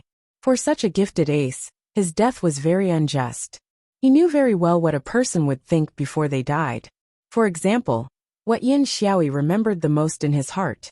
If Yin Xiaoyi thought that Fan Xian was Yin Shendu's murderer, and Yin Xiaoyi was unable to kill Fan Xian to avenge his son, this ace would probably be extremely upset. These words were just to reassure Yin Xiaoyi's heart. However, Yin Xiaoyi's eyes still did not close. Fan Xian smiled self-mockingly. He wondered if he was comforting a dead person or himself. In a quiet voice he said, "What they said was not wrong. You are indeed powerful. You could even try to challenge those strange old creatures. Thus, I have no way of killing you. The one who killed you is not me." After a moment of silence, Fan Xian continued, "This thing is called a gun. It is the essence of a civilization, although this kind of essence is not a good thing for that civilization." Yin Xiaoyi's eyes still did not close. However, a crack came from his neck bone. His head tilted and fell into his own flesh and blood. This 9th-level ace had long died. It was just that his bones had been shattered by the bullet.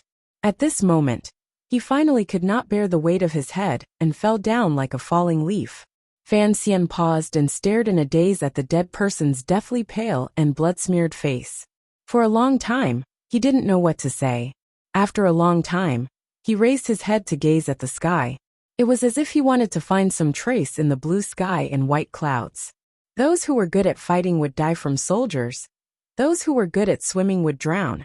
And those who were good at archery would die from arrows. This was a famous saying that people had concluded. Yin Xiaoyi, who was a god of archery, had finally died under a barret. Regardless of whether the ending was fair or not, regardless of whether the process was absurd or not, the pool of flesh and blood on the ground proved the blood and nakedness of this truth. Yin Xiaoyi was the most powerful enemy Fan Xian had killed since his rebirth. He still maintained respect for the pool of flesh and blood on the ground, particularly after a day and night of pursuit. At the last moment of life and death, he finally understood one truth and thought through one thing. This would, without question, be of great use to his life in the future. He was overly afraid of death, so he always did things cautiously and gloomily. He was ruthless and decisive, but he never had Haitong's bright mood or 13th Wang's stubborn courage. It was not until he was forced to the edge of the cliff by Yin Xiaoyi that he truly broke through the darkness in his heart. Bravely, he stood up from the grass and raised the gun in his hand. From then on he stood up, maintaining his respect for Yin Xiaoyi. After Fan Xian had gotten used to the pool of flesh and blood, he still began to mercilessly carry out the follow-up work. Taking down the golden silk longbow beside the other person's body, he laboriously dragged the broken body toward the edge of the cliff.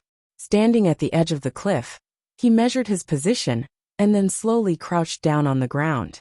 Picking up a stone, he began to carve the body. The sun was shining brightly.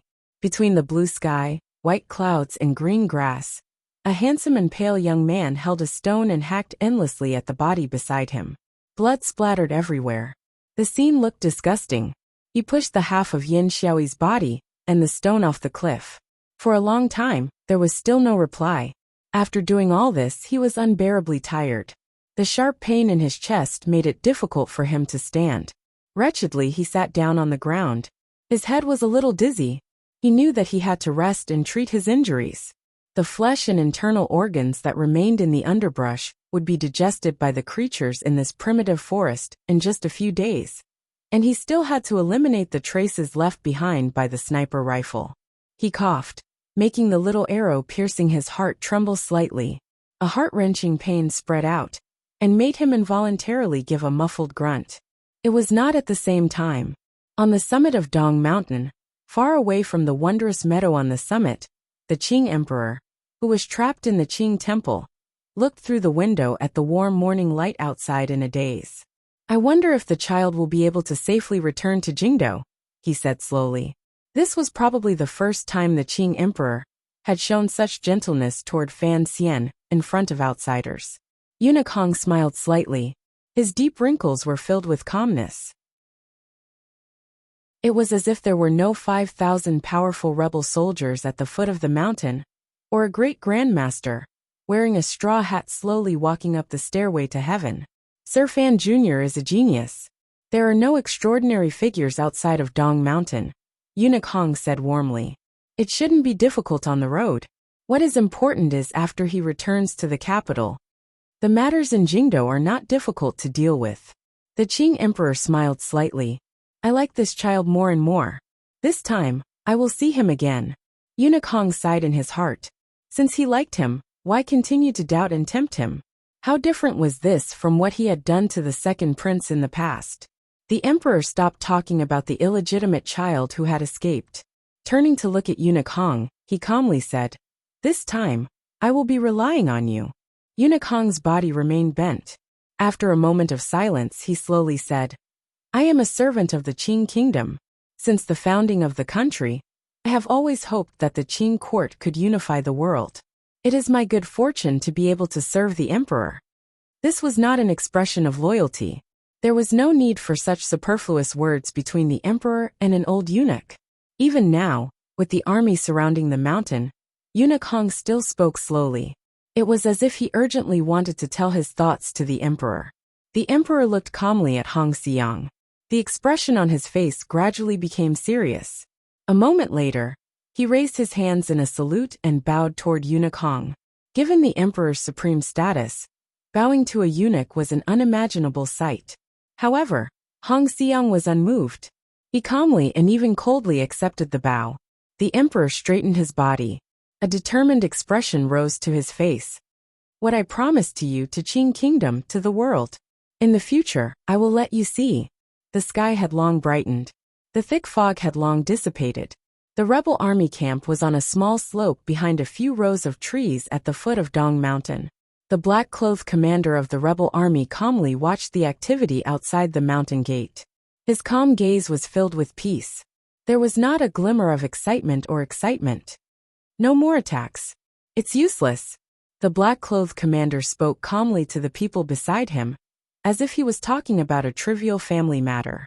His attitude was warm, but left no room for doubt. Carrying a long sword on his back, Yun Jilong glanced at this mysterious figure and furrowed his brows slightly. Although he didn't agree with the other party's judgment, he didn't say anything to refute it. The attack on Dong Mountain this time was like a thunderstorm that was destined to shake the world. As a master swordsman, Yun Jilong didn't want to have any influence on the overall situation because of himself. It was quiet by the mountain gate. The remaining hundreds of imperial soldiers had already retreated behind the mountain gate. The 5,000 longbowmen of the rebel army had attacked several times, but were completely beaten back by the defensive power in the mountain forest. The ones launching the attack this time were the attacking troops with the aces of Dongyi as the core. Yun Jilong had great confidence in the strength of the disciples of the Sword Hut. He thought that with them leading the archers in a powerful attack, even if the Qing Emperor's most powerful tiger guards were hidden in the forest behind the mountain gate, they would still be torn open. Furthermore, the valiant disciple of the imperial army, when faced with his fellow disciples from Dongyi, was he going to continue attacking? In the morning the birds were startled. With a crash, they charged out of the forest and tore off a few green leaves. One could imagine how frightened the birds were after a night of rest. What startled the birds was the snowy light that lit up the sky. Each piece of snow was a knife. A long knife that killed mercilessly. The snowy light filled the sky. No one knew how many soul-eating long knives danced at the same time to create such a bleak and terrifying scene. Knife chi crisscrossed through the forest. In an instant, it spilled out completely, invading the normally sturdy, but now incomparably weak forest trees. Countless tree bark and tree trunks were shaved off and shot out with a pitter-patter. They hit the dirt with a thud. Countless muffled groans and wretched cries rang out in an instant. Blood sprayed freely in the forest. Broken limbs were thrown into the sky and fell toward the ground. It was the first time they had encountered a battle, yet it had progressed so wretchedly. It could be seen that when the knife-wielding men were forced into their final predicament, they had finally exploded with their most powerful strength. Yun Jilan's pupils constricted. He knew that the black-clothed commander's judgment was indeed correct. He didn't wait any longer. With a wave of his hand, he sent out an arrow of command.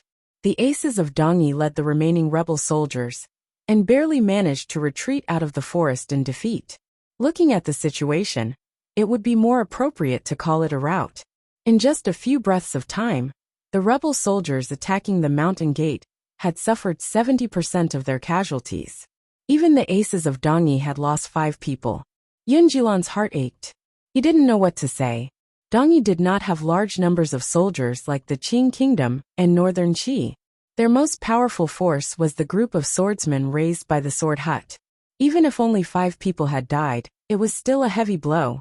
He knew that the defensive power at the Qing Emperor's side was terrifying, but he had never thought that the other party's mountain defense would be so powerful. It's the Tiger Guards. The black-clothed man on the horse looked at him and calmly said, "Legend has it that the 7 Tiger Guards at Sir Fan Jr.'s side working together can force Lady Haitang to retreat on this quiet Dong mountain." He smiled slightly. "There are 100 Tiger Guards. Other than the first experiment, this is the first time I've used the Chidian author system for a scheduled update. When I finished writing this paragraph, it was 9 o'clock in the morning. When everyone sees this chapter, it should be 4:50 in the afternoon. I'm already on a plane to Shanghai. Yes, Chidian is about to hold its annual writers' conference. There are many people like me in the country who are rushing in the direction of Shanghai. The conference will end on the 23rd, but I won't go home immediately because I have to go north. Because of the sentence before devastatingly beautiful.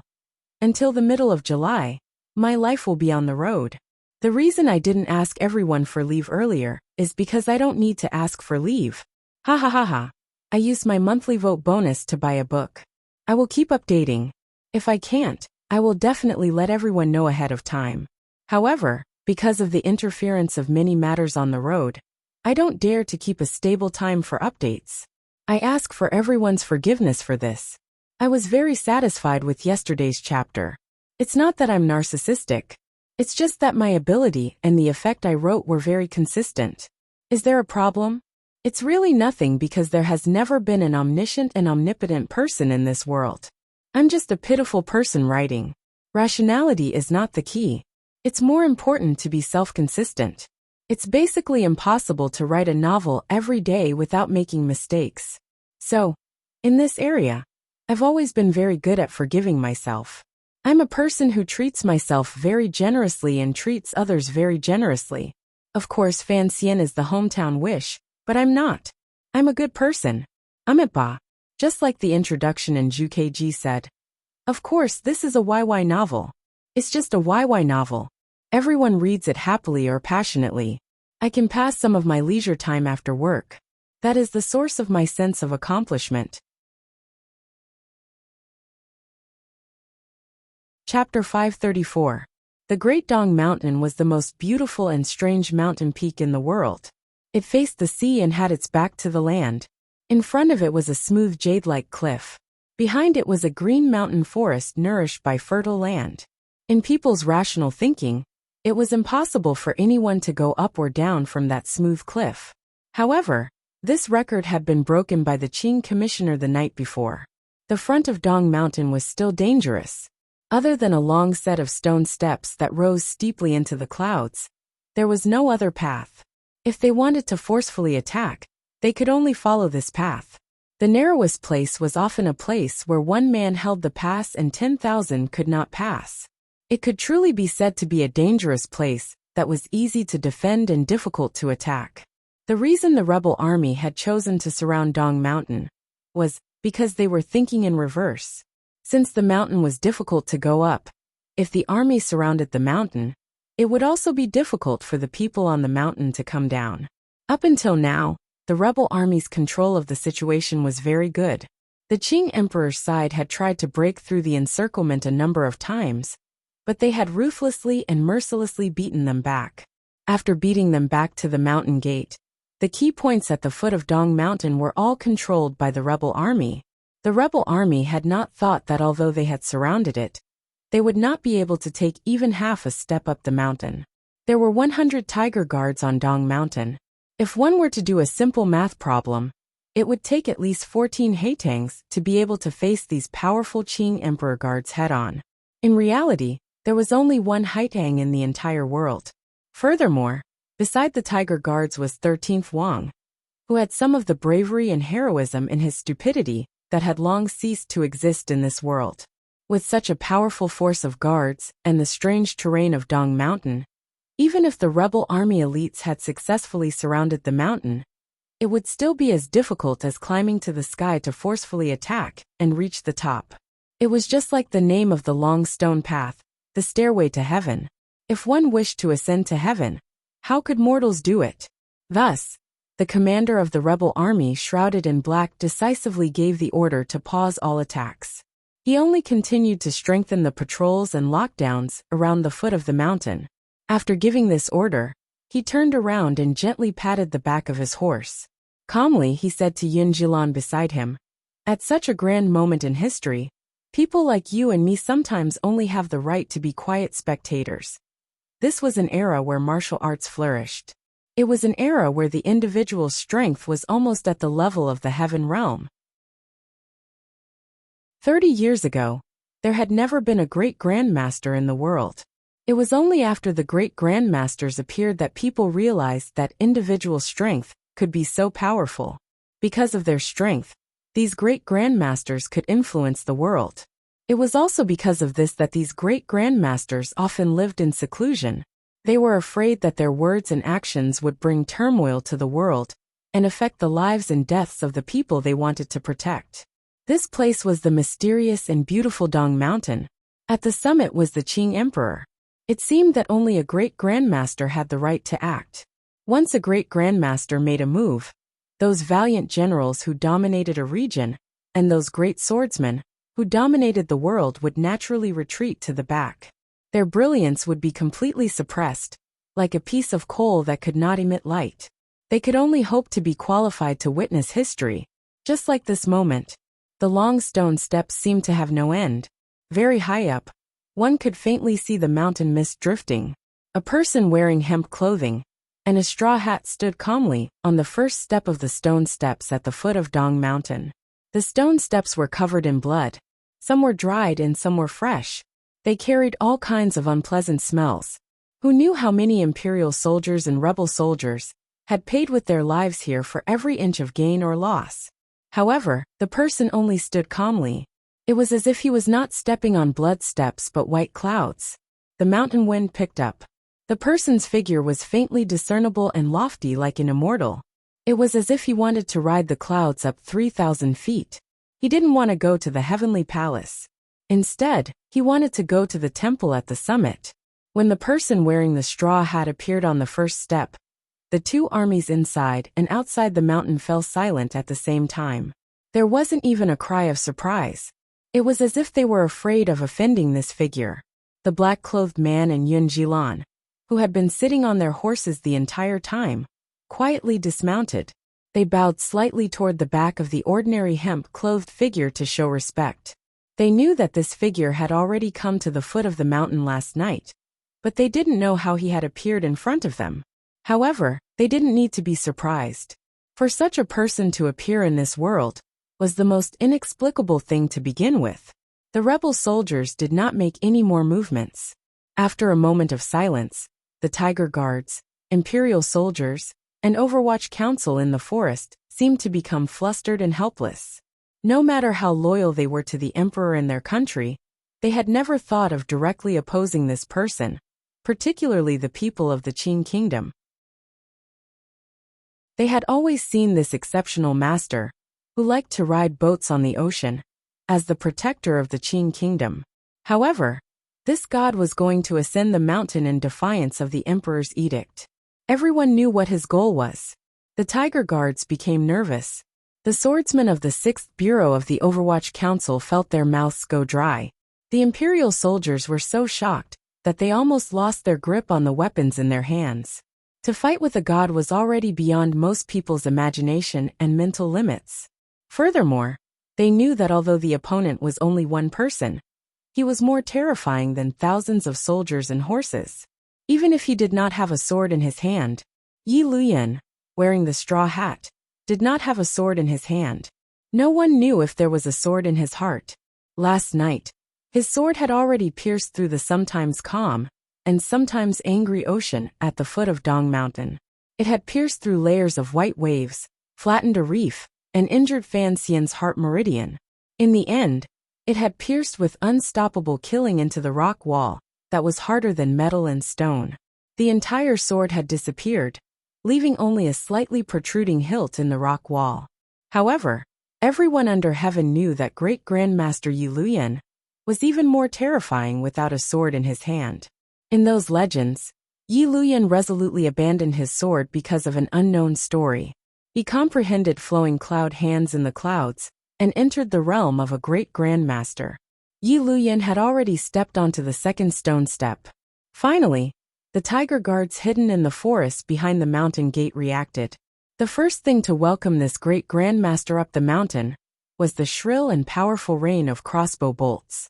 This was the Overwatch Council's weapon of mass destruction. It was the repeating crossbow that had once appeared on the southern plains of Zhangzhou. With such a short distance between them, who would be able to dodge it? The black-clothed man and Yin Jilan watched this scene from the distant flat ground outside the mountain gate, without blinking. Of course, they were not worried about Yi Luyan's life or death. No one thought a mere rain of crossbow bolts would be able to stop a great grandmaster. They just didn't want to miss the scene of the great grandmaster, who usually appeared like a divine dragon, personally taking action. The black-clothed man thought to himself that if it was him facing such an urgent rain of crossbow bolts, he would probably be injured. Yin Jilan was thinking about how his teacher would respond. Yi Luyan faced the crossbow bolts that were about to strike his body, and only waved his hand.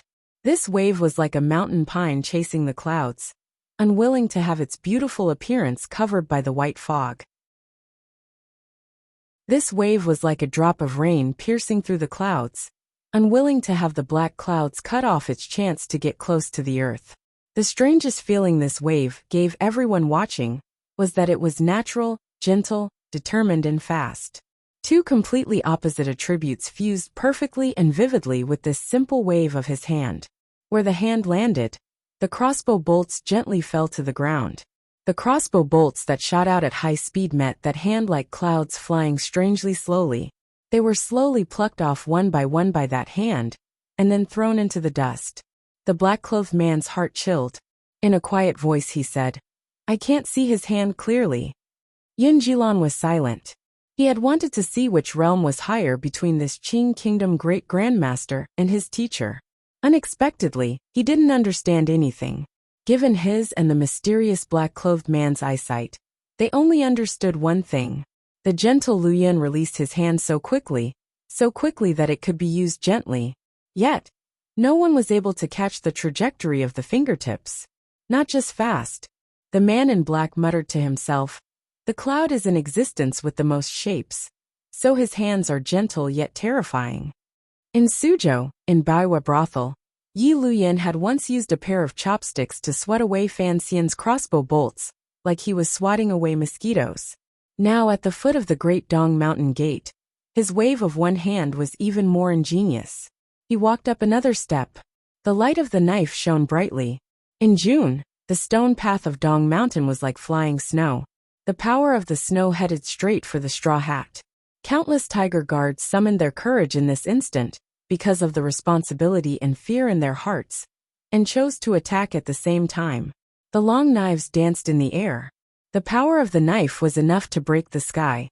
It enveloped Yi Liuyun's entire body. At the same time, such a powerful knife power, layered on top of each other, could completely chop Fan Xian and Haiteng into pieces. However, it didn't hit Yi Liuyan. On the stone path, there was only a twisted and unpleasant sound of metal scraping against each other. Yi Liuyun's straw hat was still on his head, but his body was like a wisp of smoke. In an instant, he passed through the layers of knife light, and suddenly came to the top of the stone steps, leaving the tiger guards behind him. He shook his arms, and the two metal objects in his hands fell onto the stone steps. They rolled down more than a dozen steps with a crisp clang, and then fell apart. It was only then that the crowd realized that the metal that looked like fried dough twists were actually long sabers, slashed out by 6 or 7 tiger guards. Liuyan was strong enough to bind gold and bind stones. After Great Grandmaster Yi Liuyan perfectly displayed his realm, that far surpassed the secular world, he stood quietly on the stone steps. Suddenly his body swayed. A corner of his hemp clothing was blown by the wind, and left his clothes. A piece of hemp cloth floated up in the mountain wind, and swirled above the stone steps. At some point, a young man with dried blood and clear eyes holding a green banner in his hand had appeared in front of him. 13th Wang. A gust of wind blew past. The layer of clouds covering the summit of the mountain seemed to be blown away, revealing an indistinct corner of the temple. A muffled sound came from the stone steps. Yi Liuyan pulled back his hand, and lowered his head to look at the broken green banner by his feet.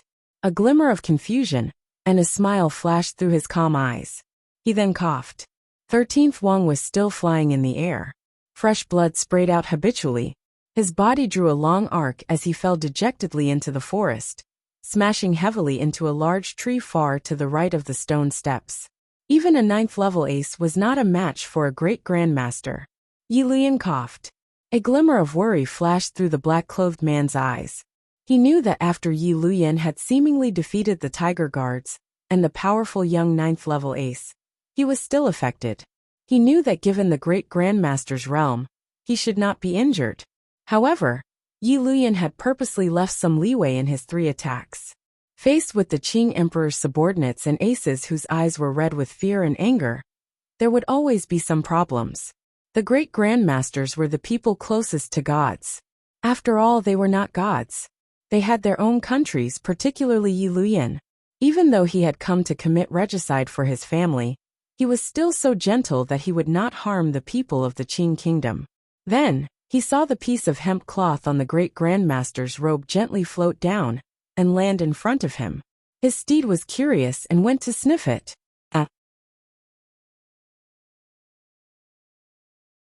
Chapter 535. At the summit of Dong Mountain, the morning fog had already dispersed. The mountain wind blew strongly, the clouds parted, and the true appearance of the temple appeared. Dressed in a bright yellow dragon robe, the Qing Emperor stood quietly by the railing, waiting for Yi Liuyan's arrival. When the foot of the mountain was surrounded by 5,000 longbowmen, particularly when traces of Dong Yi's 9th-level aces appeared among the rebel soldiers, the Qing Emperor, who had always calculated everything, seemed to have finally realized that, for the first time, the situation was beginning to get out of his control. A faint worry rose between the middle-aged man's brows. A bell rang out in the group of old temples with round black eaves. It refreshed the mind and moved the soul. It calmed one's mind and made the world restless. The edict used for the worship to heaven burned in the furnace. Green smoke rose in spirals. The various crimes of the crown prince that the Qing Emperor had listed seemed to have already been offered to the illusory temple and the even more illusory will of heaven. The Qing Emperor's most important mission had been completed during the worship to heaven. All he needed to do was bring the groundless revelation from heaven back to Jingdo, depose the crown prince, and then pick a suitable successor. A straw hat slowly crossed the line of the last stone step at the summit of Dong Mountain, and suddenly appeared in front of the group of Qing officials, in front of the temple. The emperor looked calmly in that direction. He looked at the simple and unremarkable face under the straw hat. He looked at the clear and gentle eyes like autumn water. Slowly he said, "Uncle Luyan, you're late." Yi Luyan walked up the mountain step by step. No one could stop him. He faced the temple quietly, and didn't speak for a long time. The officials and priests on the summit, including the minister of the Board of Rites and Renshao, and all unconsciously lowered their bodies and bowed to this great grandmaster of the Qing kingdom. In front of Yi Luyan, only the Qing emperor stood as straight as usual. Although old eunuch Hong, who never left his side, was hunched over. Everyone knew that this old eunuch was always hunched over. It was as if he was watching ants walk on the ground. It was not because he wanted to show respect to Yi Luyan. "How can you say I'm late?" Yi Luyan looked at the emperor and sighed. His tone was filled with indescribable helplessness and regret. "Has your majesty received the mandate of heaven on this journey to worship heaven?" "The will of heaven is upon me. Since I am not afraid of hardships and dangers, I have traveled thousands of li to come to Dong Mountain. Naturally, my wishes will come true," the emperor said coldly. Yi Luyan slightly lowered his head and thought for a moment before saying, "Something like destiny is always hard to fathom. Although your majesty isn't an ordinary person, you shouldn't rashly mete out punishment on behalf of heaven." The emperor looked coldly at Yi Luyan, who was over 100 feet away, and said, "Uncle, are you here today just to admonish me and not to vent the anger of the heavens?" Yi Luyan laughed bitterly as he slowly raised his right arm. The cuffs of his sleeves were slightly pulled back, revealing his spotless right hand. His fingers were smooth and clean, definitely not a limb that an old man should have. His right hand pointed at the pool of blood in front of the Qing temple, as well as the Qing temple priests in the pool of blood. "Your Majesty, you're the one who's angry," Yi Luyan said compassionately. "The priests are the ascetic monks who serve the temple. Even they know that His Majesty's sacrifice to the heavens is a random order. The ruler has a random order that officials cannot accept, and the sacrifice cannot be accepted. That is why you killed them." The crown prince's edict for the emperor's sacrifice to the heavens came from the hands of the internal court. The chosen crimes were only vague matters such as salivation, having a concubine, and misconduct. This was what the crown prince had done many years ago. It was completely different from the steady and filial crown prince now. In all the previous dynasties and generations of deposed crown princes, there had never been such a muddle-headed edict, such as a ridiculous sacrifice to the heavens. The Qing temple on Dong Mountain had a long history. Although it was not in Jingdo, the Qing temple priests often cultivated there. Following the great priest's strange death, and the second priest's great master Sansher's death from an arrow, the Qing temple's power, which had already been weakened beyond recognition by the Qing emperor, became even weaker. Thus, all the way from the mountain gate to the mountain, the priests of the Qing temple on Dong Mountain appeared humble and obedient. When the Qing emperor formally began the process of offering sacrifices to the heavens to denounce the crown prince, there were still some priests who bravely stood out and expressed their opposition with vehement words.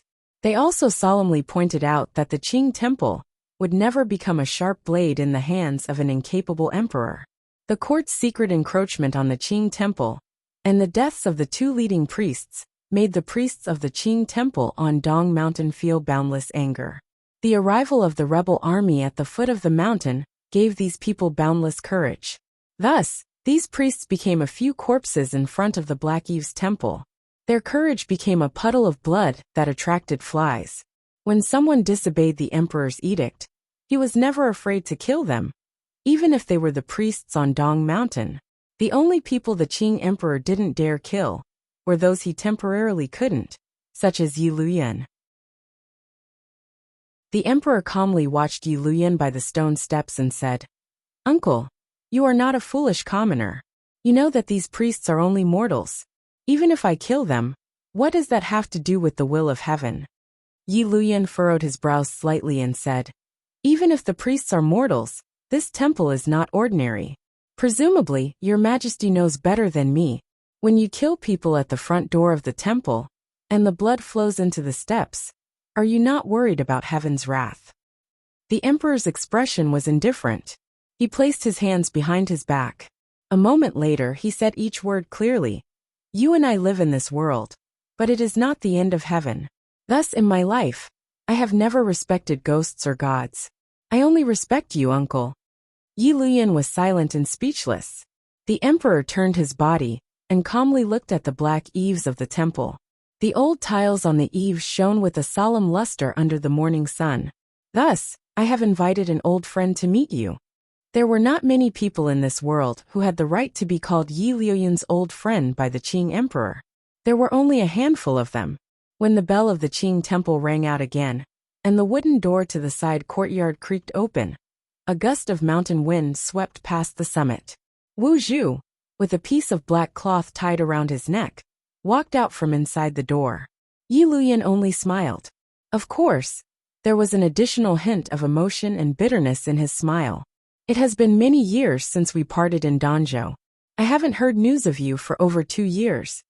He gazed at Wu Zhu and amiably said, I had thought you had already returned. I didn't expect you to be on Dong Mountain. In the summer of 2 years ago, the Northern Qi imperial advisor, Ku He had been injured in a secret duel. As one of the 4 great grandmasters, Yi Luyan could guess that the one who had done it was Wu Zhu. That was why he had said that he hadn't heard news of you for over 2 years. Yi Luyan's words, I thought you had already returned, hid too much of his meaning. However, other than him and Wu Zhu, perhaps no one else in this world could understand.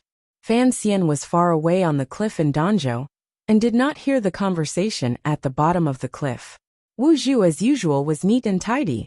After saying these 2 words, he stood at the door to the little courtyard, and didn't take another step toward the scene. He faced Yi Luyan from a distance, but he was closer to the emperor. The 2 words he said were, hello. It was just these 2 words, but they shocked Yi Luyan even more than when he had come out of the courtyard. He was even more moved. He couldn't help but laugh in a comforting manner. The laughter was very sincere. Then the laughter suddenly stopped. Yi Luyan turned to face the emperor and bowed slightly. He sighed in admiration and said, Your Majesty's foresight is divine. No wonder there was a trip to Dong Mountain for the heaven worship.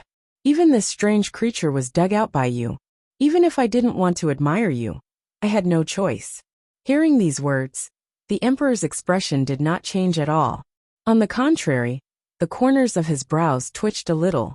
Yes, the heaven worship had always been a trap targeted at Yi Luyan. When Wu Zhu, the vanguard of the trap, stood out, Yi Luyan did not react as if he had fallen into the trap. A glimmer of worry flashed through the emperor's eyes, and then disappeared. Presumably, he knew that the major event he and Fan Xian guessed was finally about to become reality. The emperor glanced at old eunuch Hong beside him. His gaze was calm, but it contained many meanings. It was as if he was asking why he didn't immediately act.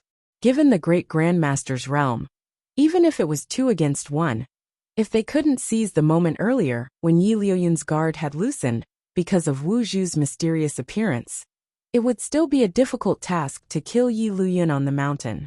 Eunuch Hong completely ignored the emperor's gaze. His gaze was unusually hot as it stared forward. It passed through Yi Luyan's shoulders and shot straight into the mountain forest below the stone steps. He took half a step forward and stood in front of the emperor's body. He then slowly straightened his body.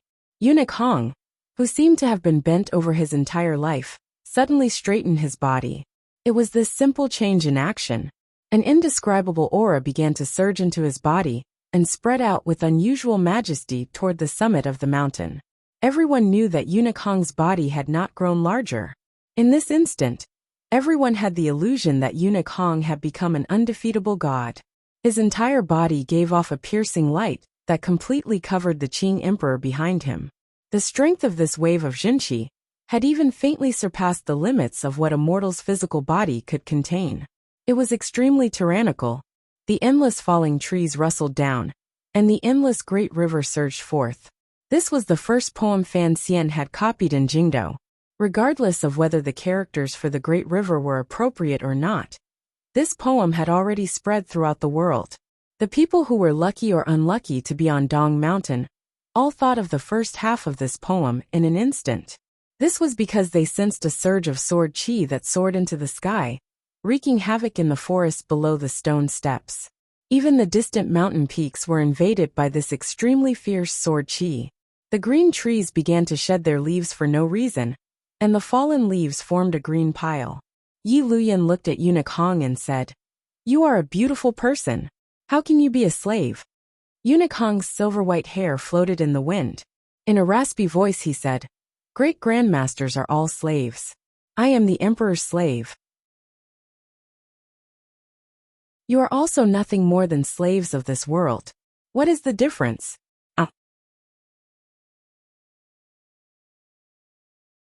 Chapter 536. In this moment, Gauda thought he was flying. He flew past the layers of green forest on the mountainside of Dong Mountain, the faint mist in the forest, and the swiftly flying crossbow bolts. He flew higher and higher. The higher he flew, the further he could see. In that instant, Gauda saw the mountain gate at the foot of the mountain. He saw the long stone path, the blood stains on the green stone slabs, the flashing knife light in the forest, and the snake-like shadow of a sword beside the stone path. Then he fell heavily, breaking who knows how many twigs.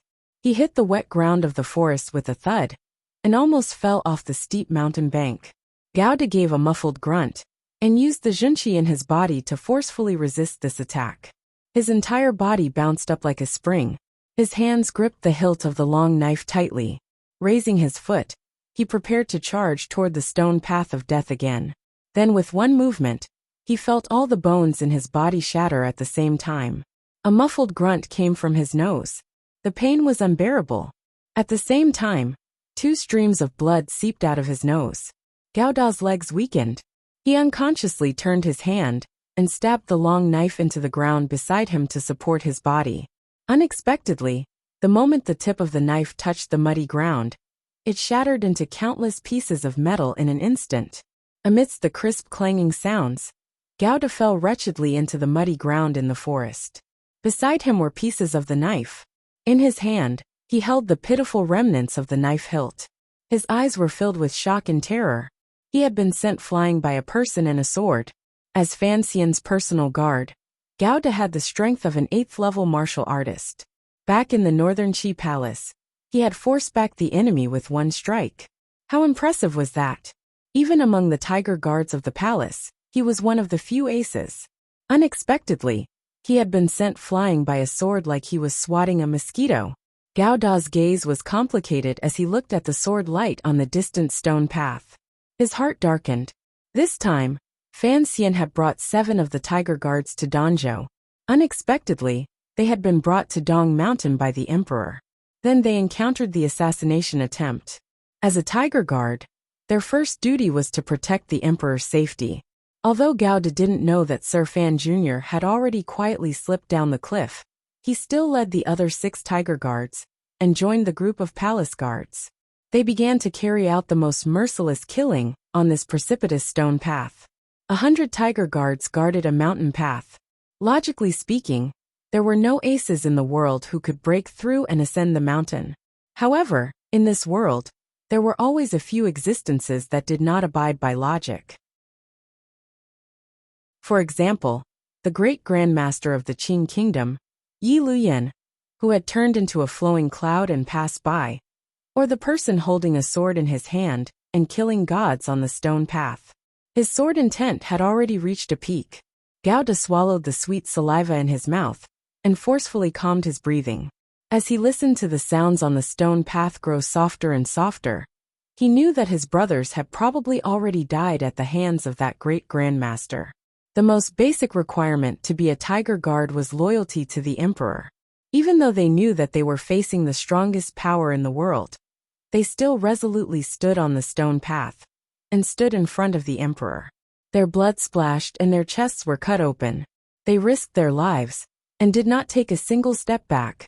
Therefore, the Gundam, at this moment, its first reaction was to charge forward again and block the path of that terrifying big shot, becoming another wandering soul under the other party's sword. Even if he was already heavily injured and his knife had been shattered into small pieces. However, the Gundam hesitated for a moment. On the long and bloody stone path, Countless tiger guards tried to surround the figure with 7 people, and used the methods they used to deal with 9th-level aces in their daily training to deal with that figure. However, all of their efforts were futile. The sword that seemed to have come from the netherworld and carried an indomitable aura was only gently waved and suffused with a heavy murderous aura as it sliced through people's knives, arms, and heads. The reason Gauda was still alive after flying over was because he had been influenced too much by Fan Xian these 2 years.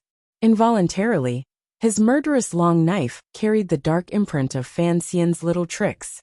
He no longer blindly killed, and did not retreat a single step. Even when facing that figure, Gauda was still not his match. His meridians were about to be torn apart by the sword intent, but he still survived. Since he had survived, was he still going to send himself to death? No. A strange light flashed through Gauda's eyes. Sir Fan Jr. had said countless times that no matter what, he had to first keep his life before he had a chance to redeem it. The Great Dong Mountain was surrounded. If he charged over again and died on the stone path, it would be useless. He covered his mouth with his hand and allowed the blood to flow out between his fingers. He didn't make a single sound. He gazed at the bottom of the forest. It was clear that the rebel army's defensive circle had relaxed a little because of the arrival of 2 figures in succession. Gauda gritted his teeth. His eyes were filled with determination. He decided to find an opportunity to break out of the encirclement. From the moment he made this decision, he was no longer just a tiger guard of the royal family. He had not thought that his decision would bring so much shock to the world 2 years later. Drip, drip. The drop of blood slowly fell. It was a very small sound, but it was ear-piercing. It made the people present feel that the sound of the dripping blood was even more cleansing than the sound of the bell in the old temple behind them. The drop of blood was dripping from the tip of a sword. This sword slowly rose and passed the last stone step, appearing in front of the eyes of the people on the summit of Dong Mountain. The sword was very normal and didn't look strange. Even the hilt was casually tied with a layer of hemp rope. It looked a bit old and worn. However, it was precisely this ordinary sword that did not reflect much light on the surface of the sword, that shone with a trace of power and coldness that made everyone feel fear.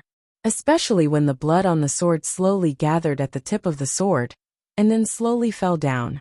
It was as if everyone who saw this sword felt as if the blood at the tip of their hearts was flowing out of their bodies through this process. Their faces all paled. Then he saw the hand that held the sword. The person wearing a straw hat and hemp clothing was not very tall. On the contrary, he appeared to be a bit short. He was the complete opposite of Yi Liuyun's confident and untainted image. Because this figure was short, his hemp clothing was in tatters, and his entire body was covered in dust and blood from the tears in his clothing. In his hand, he held a blood-stained, worn-out sword. He appeared incomparably wretched. However, no one laughed because of this wretched feeling. They knew that when this figure killed, he was ruthless. In terms of terror, he was even more terrifying than Yi Luyan. Old Eunuch Hong looked calmly at the wretched swordsman ascending the steps and smiled slightly. He then slowly withdrew the tyrannical aura he had released. His entire body bent down and returned to the appearance of an old eunuch. The Qing emperor looked at the stone steps with a cold expression. He looked at Yi Luyan and the newcomer and took a gentle step forward. Calmly he said, "Looks like Yunrui has invested a lot this time. However, uncle, are you going crazy with her? Betraying the country for the sake of the family is truly unexpected." Since that terrifying figure was standing with Yi Luyan, it meant that the most powerful old creatures had already joined hands and made a decision. They could not allow the most powerful emperor, since the founding of the Qing kingdom, to continue living. Yi Luyan smiled warmly. He didn't explain or defend himself. Ever since that terrifying figure holding a sword had come up the cliff, everyone had been silent, terrified of disturbing that person. However, the Qing emperor was not afraid at all. He smiled coldly as he stared at the hemp clothing full of holes. Mockingly he said, "Siga Jian, what are you doing on Dong Mountain instead of retiring in the grass hut? Look at your wretched appearance. You killed all of my tiger guards. Did you think you wouldn't have to pay a price? An idiot is an idiot." The Qing kingdom cured your insanity. It's fine if you don't think about repaying the favor, but you insist on using your sword to kill your way up the mountain and waste your Jinqi. It looks like after all these years, your brain hasn't gotten any better. A short man with a broken sword and wretched clothes had killed his way up the endless stone steps and killed hundreds of tiger guards. In the entire world, there was only Sigurd, who only cared about what was in front and not behind, who pressed forward with an indomitable sword intent, and who single-handedly protected Dongyi and the small vassal states for 20 years. No one dared to be disrespectful to Sigurd. Only the Qing emperor dared to speak to him in such a tone. However, when these mocking words fell into the ears of those who paid attention, they heard a hint of being strong in appearance, but weak in heart. No one dared to not reply to the Qing emperor's question. However, Sigurd couldn't even be bothered to glance at the Qing emperor. He only stared in a daze at old eunuch Hong beside the emperor. Gradually, the great grandmaster's gaze grew hot. It was as if they were going to pierce through the shadow under the straw hat and melt old eunuch Hong's old face. The short Sigurd opened his mouth. His voice was not like his body. It was as loud as a large bell. His voice could split pine, but it trembled with excitement. It was you just now, wasn't it? What tyrannical Jinqi? Sigurd looked at old eunuch Hong in a daze. I know Fan Xian also walks this path. So you are his teacher. Speaking of which, the person who showed power in the royal palace in Jingdo a dozen years ago was you. The rumors under heaven are indeed reasonable. The Qing emperor was ignored by this great grandmaster. Although the emperor did not get angry, his gaze gradually became icy. Looking at Sigurd he said, You have tried to assassinate me 3 times. You didn't even see my face before retreating miserably. Is there some unexpected joy this time? It seemed that Sigurd had only just heard the Qing emperor's words. His gaze shifted slightly and looked at the Qing emperor's face. After a moment of silence, he suddenly shook his head. You are far less handsome than your son. What is there to look at? The emperor smiled slightly and said, Naturally, I am talking about Nji. Have you seen him? Sigurd tilted his head and said, I have a female disciple called LVCC. Her senior sister disciple was clearly killed by Fan Xian. But after seeing Fan Xian from afar in Hangzhou, she forgot her grudge and became infatuated. Every day, she holds up some Bang Xian's high book and reads it. Speaking of which, Fan Xian, that pretty boy is not bad.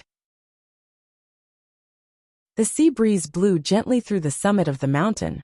The Qing emperor laughed loudly and said, You Dongyi people are indeed all infatuated. Sigurd thought for a moment and then said seriously, I am an idiot. My little disciple is even more of an idiot. My disciple is infatuated. This is as it should be.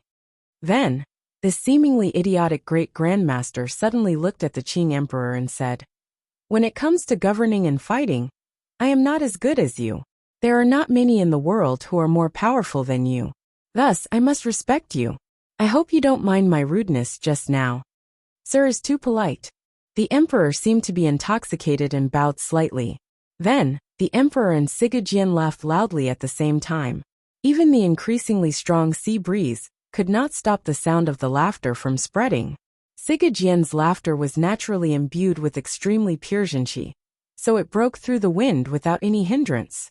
However, the emperor's laughter was unhindered by the heroic spirit he had cultivated for a long time as the ruler of the world. The laughter abruptly stopped, and there was an awkward silence. It seemed that both sides did not know how to continue this absurd play. To kill or to be killed? This was a question and not a long play that needed to be talked about, told history, and told stories. Why had the Qing emperor and Sigurd clumsily performed this scene earlier? The Qing emperor slowly put his hands behind his back and sighed. He no longer looked at the 2 great grandmasters on the stone steps. Calmly he said, I had followed Yunrui's intentions and followed her plan, intending to keep uncle here. Unexpectedly, Yunrui's plan was so crazy that she disregarded the safety of the country and tied Dongyi and northern Qi to her chariot. He turned his head without a trace of fear. Calmly, he looked at the shadow under Sigurd's straw hat and said, Great grandmasters have not appeared in the world for a long time. When they do, they will shake the world. Since the two of you have come here today, naturally you must succeed. Although I am not afraid of death, I do not want to die. Thus, I have no choice but to delay. I truly do not know why you are also delaying with me for so long." Sigurd was silent for a moment. His wrist hung down naturally. Appearing somewhat ill at ease, he smiled strangely and said, "Why am I so interested in this eunuch? Of the 4 strange creatures in the world, the 3 of us can all be considered divine friends. Only this eunuch likes to hide in the palace. It is because I understand Yi Luyan that I know his personality. If possible, he would act alone and not wait for us outsiders to interfere with the internal affairs of the Qing kingdom." Sigurd calmed down and respectfully said to old eunuch Hong, "Even if eunuch was here, Yi Luyan would still act." He said one last sentence to explain the Qing emperor's question.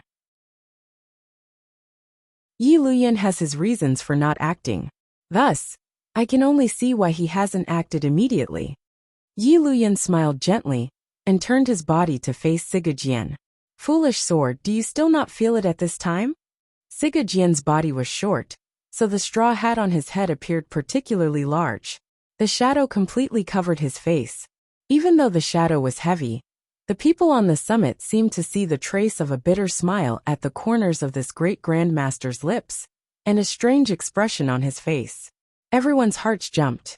They wondered what kind of discovery would make Sigurd, who had always viewed swords as an idiot and killed people like grass, quiet for so long.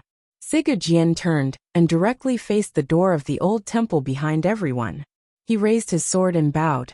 After a moment of silence, he said, "I truly don't understand. Why have you come to join in on the lousy matters of the world?" The officials and priests who were seen by Sigurd were terrified and quickly moved away, terrified of being touched by his gaze. Following Sigurd's gaze, the people parted to make a path, revealing the black wooden door of the old temple at the very end.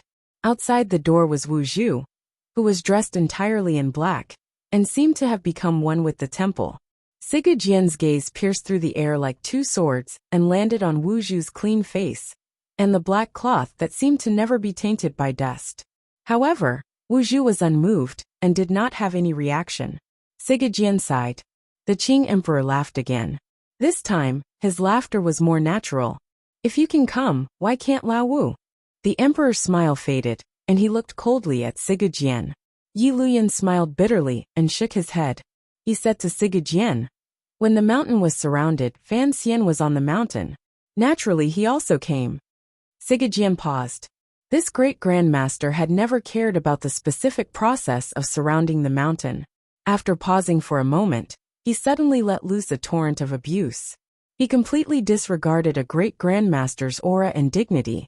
A string of curses went on for several breaths, using all the obscenities he could think of. F***ck. Yin Jilan and Yin Xiaoi, those 2 idiots. Why did they surround that pretty boy on the mountain? Sigurd scolded as he panted for breath. "Are they trying to kill me?" His expression suddenly froze. He looked coldly at the Qing emperor and mockingly said, "You brought Fan Xian up the mountain and found such a good helper. No wonder you're not afraid at all. Looks like I was wrong earlier. I am not as good as you in governing and military. I am even less capable of squeezing my own children and family." The Qing emperor smiled slightly and didn't say anything. It was clear that, regardless of whether it was Sigurd or Yi Luyan, they both felt great shock and wariness toward Wu Zhu, who had suddenly appeared in the Qing temple at the summit of Dong Mountain. Although they were great grandmasters, past history, and the miraculous happenings of this world had already proven many things. Otherwise, Sigurd would not have sent 13th Wang to Fan Xian's side and thrown out his last disciple, whose personality was most similar to his, but was particularly gentle. Was it not because of this blind man? Sigurd suddenly looked at Wu Zhu and quietly said, "Don't get involved in this matter. Go down the mountain. This emperor is not a good person. Us old fellows will give you a guarantee. Fan Xian will live a glorious life. Even if he doesn't stay in the Qing kingdom and goes to Dongyi, I will have him be the master of the city." Everyone present remained silent, but expressions of shock and terror began to appear in their eyes. They didn't know who the black-clothed man standing at the temple door was to be able to make two great grandmasters stop in the instant before they assassinated the emperor, and to make Siga Jian, the always ruthless Siga Jian, make such a large promise. No one would disbelieve the words of a great grandmaster. Thus, everyone was even more curious about the black-clothed man, who was closely related to Sir Fan Jr. The emperor's brows furrowed slightly. He found that Wu Zhu had his head lowered as if thinking about something. Wu Zhu thought for a moment and then slowly said, "Apologies, Fan Xian asked me to protect the emperor's life." Like Yi Luyan, Siga Jian also opened his mouth wide and sank into an expression of shock that was even greater than when he saw Wu Zhu. A moment later, he shook his head and said, "After 30 years, who would have thought you'd become so talkative? If I didn't know it was you, I would have thought you were being impersonated." Wu Zhu shook his head and couldn't be bothered to reply to such a senseless question. Siga Jian adjusted the straw hat on his head and said, "Wu Zhu, we were friends back then. Unless I had no other choice, I didn't want to attack you. You have to know, in the 2 years after Nilan Mountain, I had tolerated Fan Xian for a long time." Everyone was shocked again and wondered what the friendship back then was. Wu Zhu was slightly startled. He thought for a moment and then quietly said, "At that time, your snot was on the ground. It was so dirty." Siga Jian laughed loudly. "I'm just as dirty now.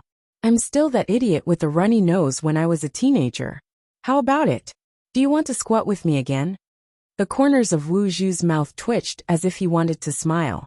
In the end, he didn't. He only shook his head. Siga Jian was silent for a long time. He then shook his head and put his sword back into the sheath by his side.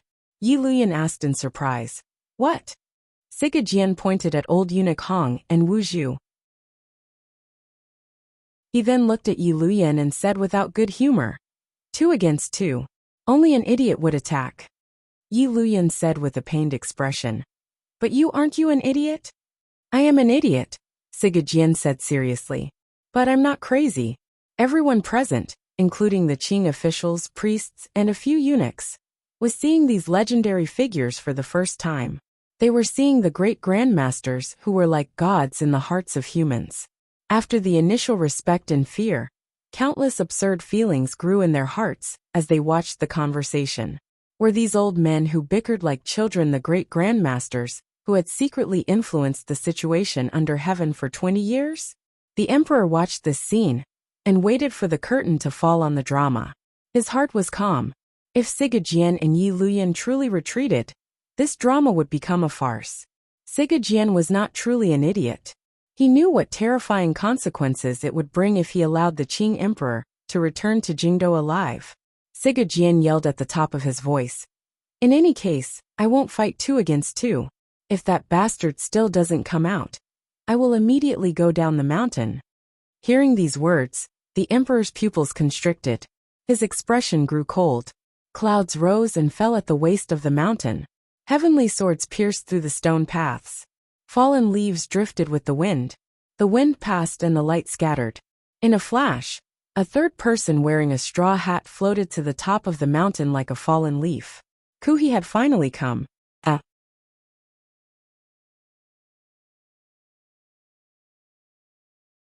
Chapter 537. In this moment, Gauda thought he was flying. He flew past the layers of green forest on the mountainside of Dong Mountain, the faint mist in the forest, and the swiftly flying crossbow bolts. He flew higher and higher. The higher he flew, the further he could see. In that instant, Gauda saw the mountain gate at the foot of the mountain. He saw the long stone path, the blood stains on the green stone slabs, the flashing knife light in the forest, and the snake-like shadow of a sword beside the stone path. Then he fell heavily, breaking who knows how many twigs. He hit the wet ground of the forest with a thud, and almost fell off the steep mountain bank. Gauda gave a muffled grunt, and used the Jinqi in his body to forcefully resist this attack. His entire body bounced up like a spring. His hands gripped the hilt of the long knife tightly. Raising his foot, he prepared to charge toward the stone path of death again. Then with one movement, he felt all the bones in his body shatter at the same time. A muffled grunt came from his nose. The pain was unbearable. At the same time, Two streams of blood seeped out of his nose. Gao Da's legs weakened. He unconsciously turned his hand and stabbed the long knife into the ground beside him to support his body. Unexpectedly, the moment the tip of the knife touched the muddy ground, it shattered into countless pieces of metal in an instant. Amidst the crisp clanging sounds, Gao Da fell wretchedly into the muddy ground in the forest. Beside him were pieces of the knife. In his hand, he held the pitiful remnants of the knife hilt. His eyes were filled with shock and terror. He had been sent flying by a person and a sword. As Fan Xian's personal guard, Gao Da had the strength of an 8th-level martial artist. Back in the Northern Qi Palace, he had forced back the enemy with one strike. How impressive was that? Even among the tiger guards of the palace, he was one of the few aces. Unexpectedly, he had been sent flying by a sword like he was swatting a mosquito. Gao Da's gaze was complicated as he looked at the sword light on the distant stone path. His heart darkened. This time, Fan Xian had brought 7 of the tiger guards to Danzhou. Unexpectedly, they had been brought to Dong Mountain by the emperor. Then they encountered the assassination attempt. As a tiger guard, their first duty was to protect the emperor's safety. Although Gao Da didn't know that Sir Fan Jr. had already quietly slipped down the cliff, he still led the other 6 tiger guards and joined the group of palace guards. They began to carry out the most merciless killing on this precipitous stone path. 100 tiger guards guarded a mountain path. Logically speaking, there were no aces in the world who could break through and ascend the mountain. However, in this world, there were always a few existences that did not abide by logic. For example, the great grandmaster of the Qin kingdom, Yi Luyan, who had turned into a flowing cloud and passed by, or the person holding a sword in his hand and killing gods on the stone path. His sword intent had already reached a peak. Gao Da swallowed the sweet saliva in his mouth and forcefully calmed his breathing. As he listened to the sounds on the stone path grow softer and softer, he knew that his brothers had probably already died at the hands of that great grandmaster. The most basic requirement to be a tiger guard was loyalty to the emperor. Even though they knew that they were facing the strongest power in the world, they still resolutely stood on the stone path and stood in front of the emperor. Their blood splashed and their chests were cut open. They risked their lives and did not take a single step back. Therefore, the Gundam, at this moment, its first reaction was to charge forward again and block the path of that terrifying big shot, becoming another wandering soul under the other party's sword. Even if he was already heavily injured, and his knife had been shattered into small pieces. However, the Gundam hesitated for a moment.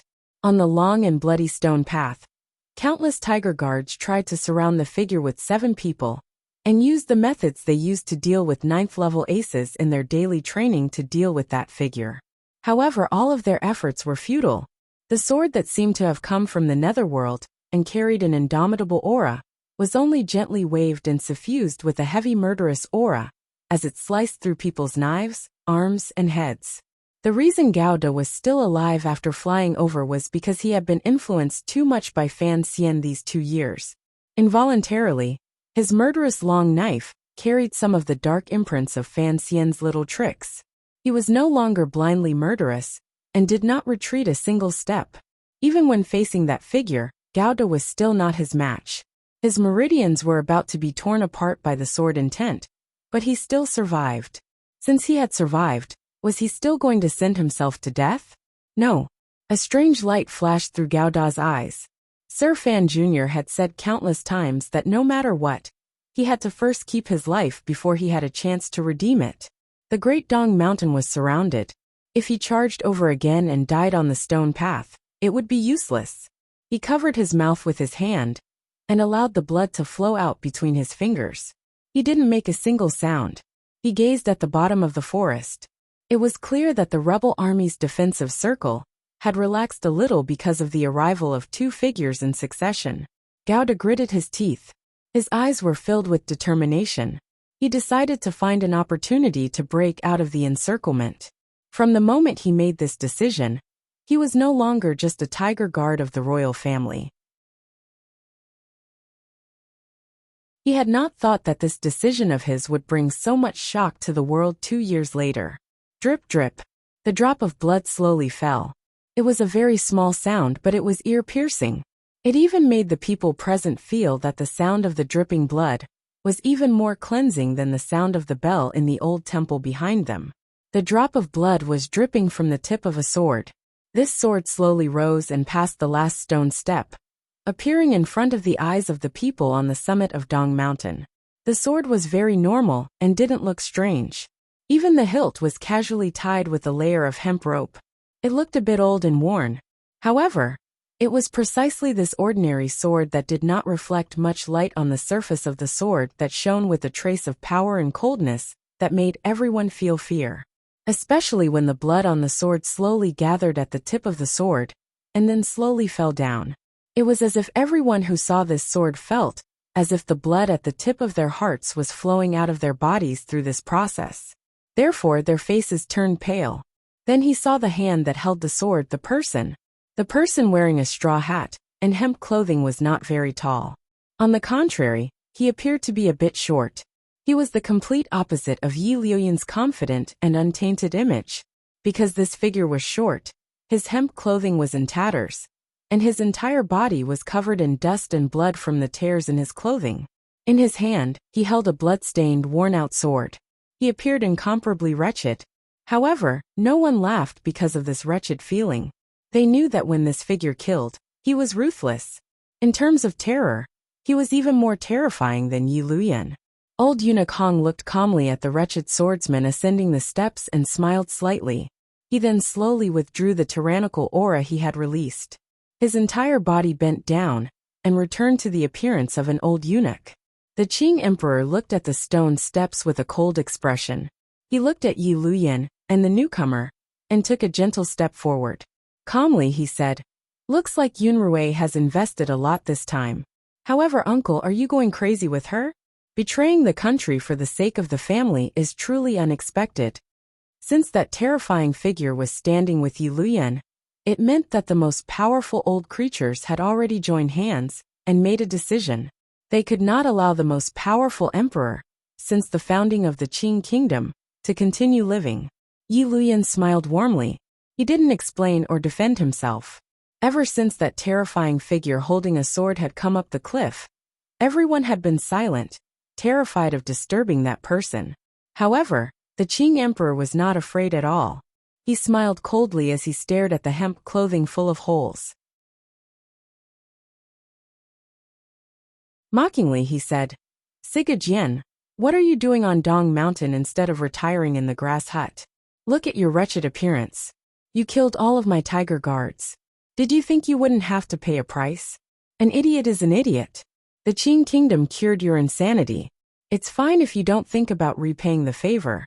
But you insist on using your sword to kill your way up the mountain and waste your Jinshi. It looks like after all these years, your brain hasn't gotten any better." A short man with a broken sword and wretched clothes had killed his way up the endless stone steps and killed hundreds of tiger guards.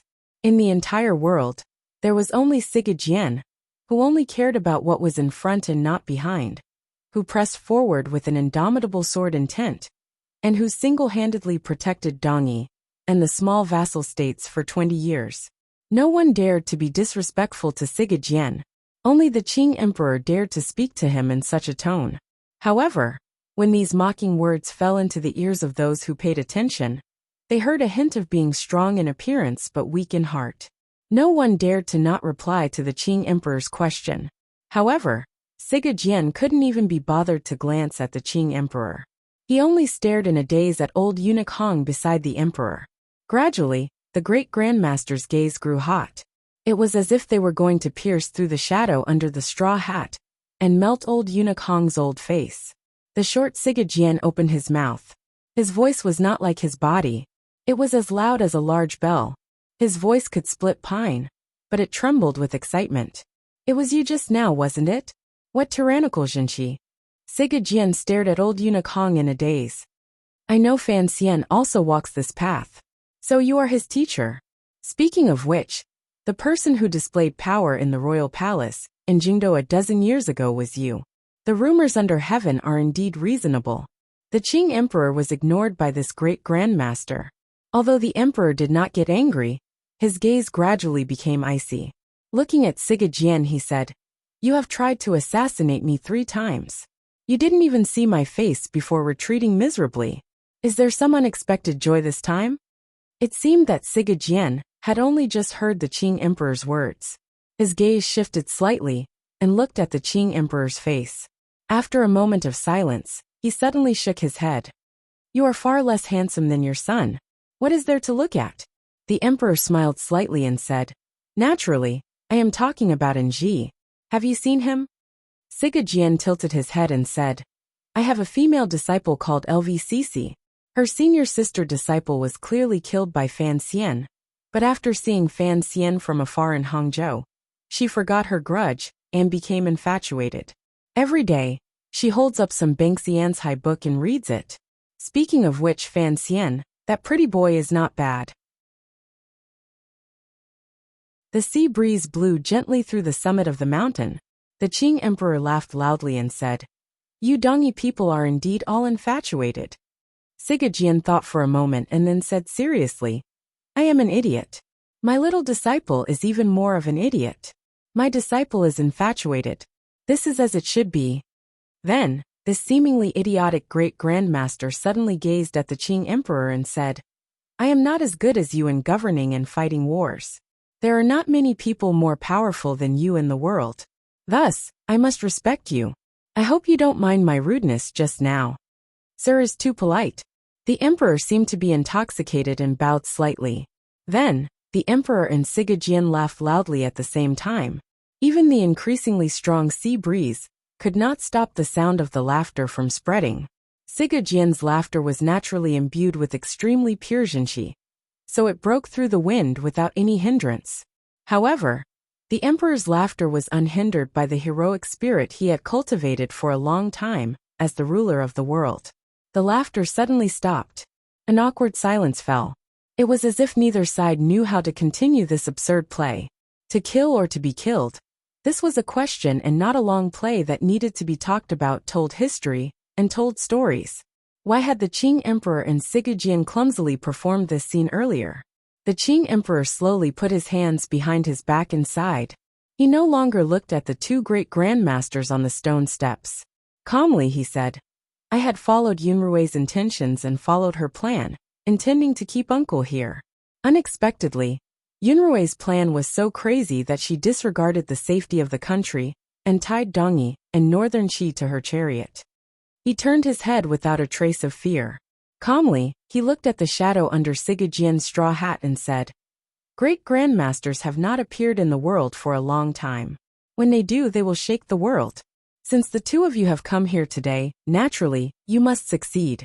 Although I am not afraid of death, I do not want to die. Thus, I have no choice but to delay. I truly do not know why you are also delaying with me for so long." Sigurd was silent for a moment. His wrist dropped naturally. Appearing somewhat ill at ease, he smiled strangely and said, "Why am I so interested in this eunuch? Of the 4 strange creatures in the world, the 3 of us can all be considered divine friends. Only this eunuch likes to hide in the palace. It is because I understand Yi Luyan that I know his personality. If possible, he would act alone and not wait for us outsiders to interfere with the internal affairs of the Qing kingdom." Sigurd calmed down and respectfully said to old eunuch Hong, "Even if eunuch was here, Yi Luyan would still act." He said one last sentence to explain the Qing emperor's question. "Yi Luyan has his reasons for not acting. Thus, I can only see why he hasn't acted immediately." Yi Luyan smiled gently and turned his body to face Sigurd. "Foolish sword, do you still not feel it at this time?"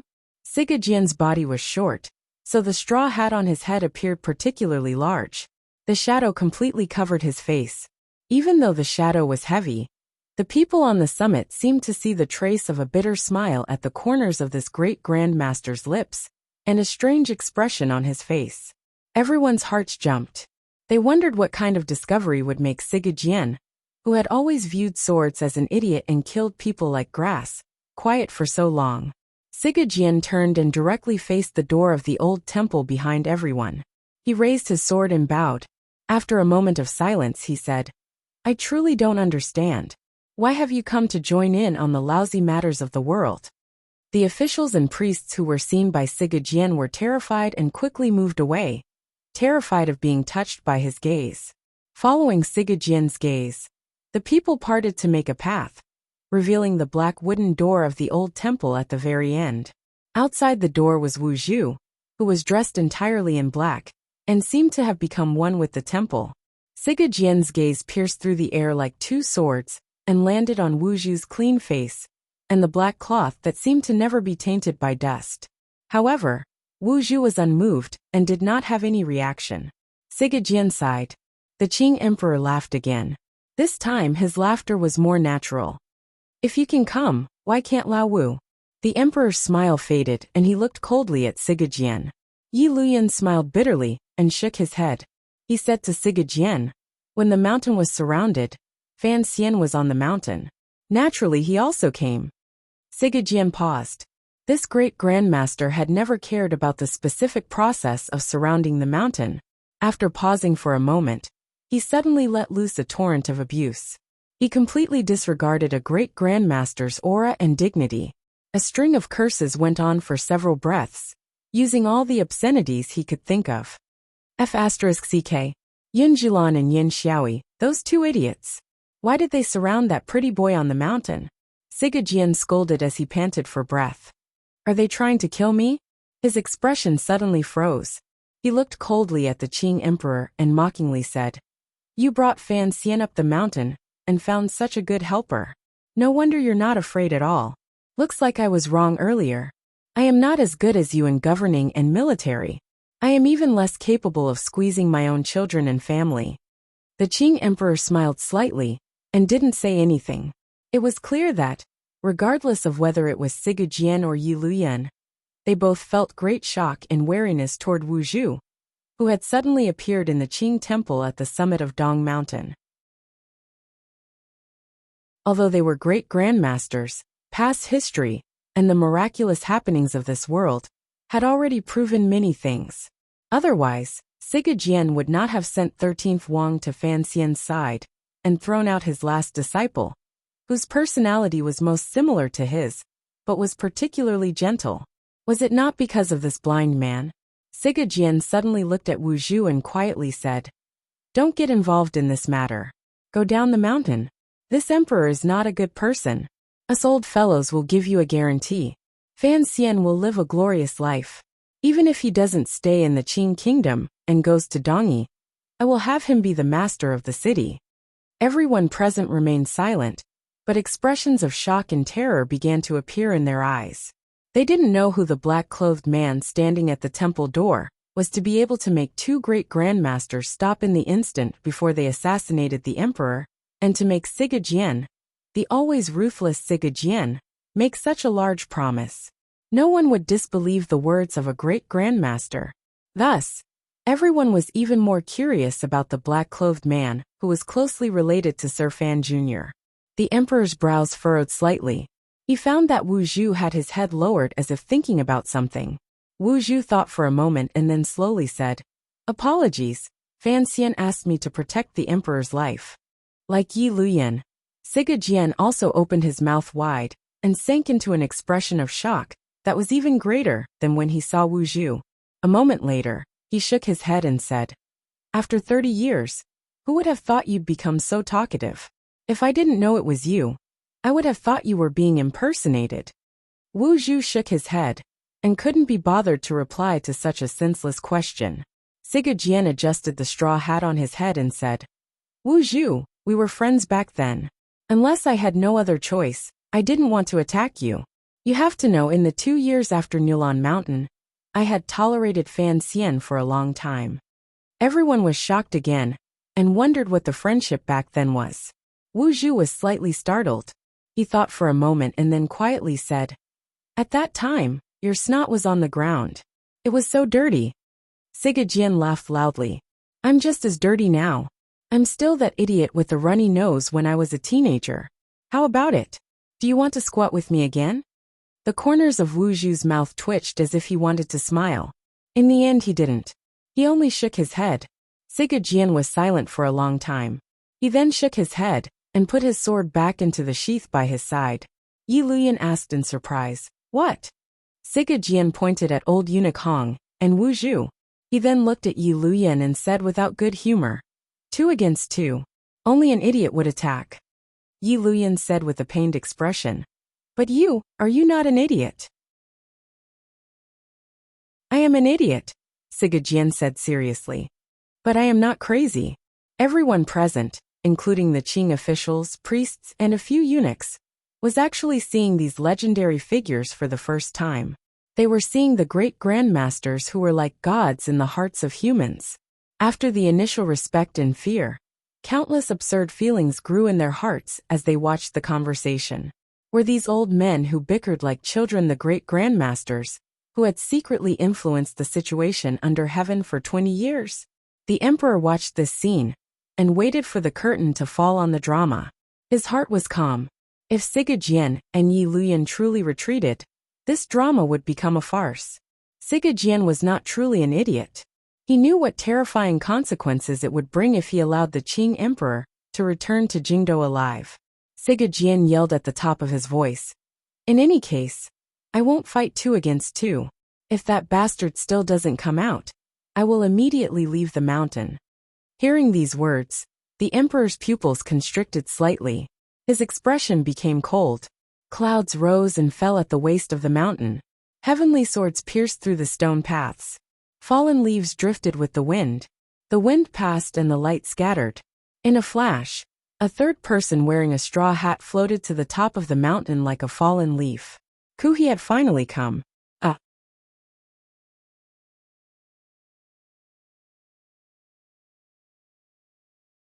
Chapter 538. A great grandmaster is indeed a great grandmaster.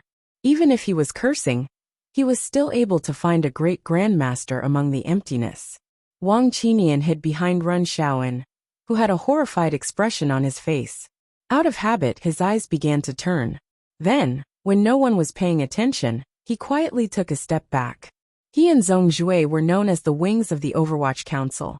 When it came to escaping and hiding, they were unparalleled in the world. Everyone's attention on the summit of Dong Mountain was focused on the sudden appearance of the third man in the bamboo hat. They did not notice that one had disappeared among them. Wang Qinian thought to himself that this was probably the advantage of a minor character. Like Gouda, who had struggled to keep his life at the waist of the mountain, these people who had been by his side for a long time all had different thoughts than most of the loyal officials and filial sons. Living was the most important. Even if the emperor was about to die, they still had to live. Wang Qinian's disappearance could be hidden from everyone in the world, but it could not be hidden from the great grandmasters on the summit of the mountain. They looked at each other, at the Qing emperor, and could not spare a part of their attention to look at a withered and nameless old man. Layers of dark clouds gathered for no reason and hung high in the sky above the summit of Dong Mountain, blocking out most of the blazing sunlight. The summit of the mountain was once again enveloped in a gloomy sea wind. Everything was silent. The minister of the Board of Rites was a spirited old man. He should have stepped out and sternly criticized the despicable murder in front of him. But he couldn't speak. The official of Taichung Temple, Ren Shaoan, was not very old. He should be standing by the emperor's side and helping the emperor block the powerful murderous aura from within and from a foreign country. However, he didn't dare. No one dared to move. No one dared to speak. Boundless complicated emotions rose in everyone's hearts. Some were excited, some were terrified, some were excited, some were excited, some were desperate, some were respectful, and some were sad. That's right, too many things had happened on this mountain top that wasn't very spacious. Too many important people had come, so much so that the ancient temples that were scattered in picturesque disorder also began to tremble in the sea breeze. The copper bells at the corners of the eaves jingled, showing their worship to these important people. Yi Luyan, Siga Jian, and Ku He were the 3 great grandmasters worshipped by the people of the 3 countries. The 3 great grandmasters each lived in different parts of the world. Ku He was the imperial advisor of northern Qi. Siga Jian protected Dongyi with his sword, and Yi Luyan drifted on the sea. No one in this world could invite the three of them to appear in the same place at the same time. This was the self-awareness of being at the peak of the human world.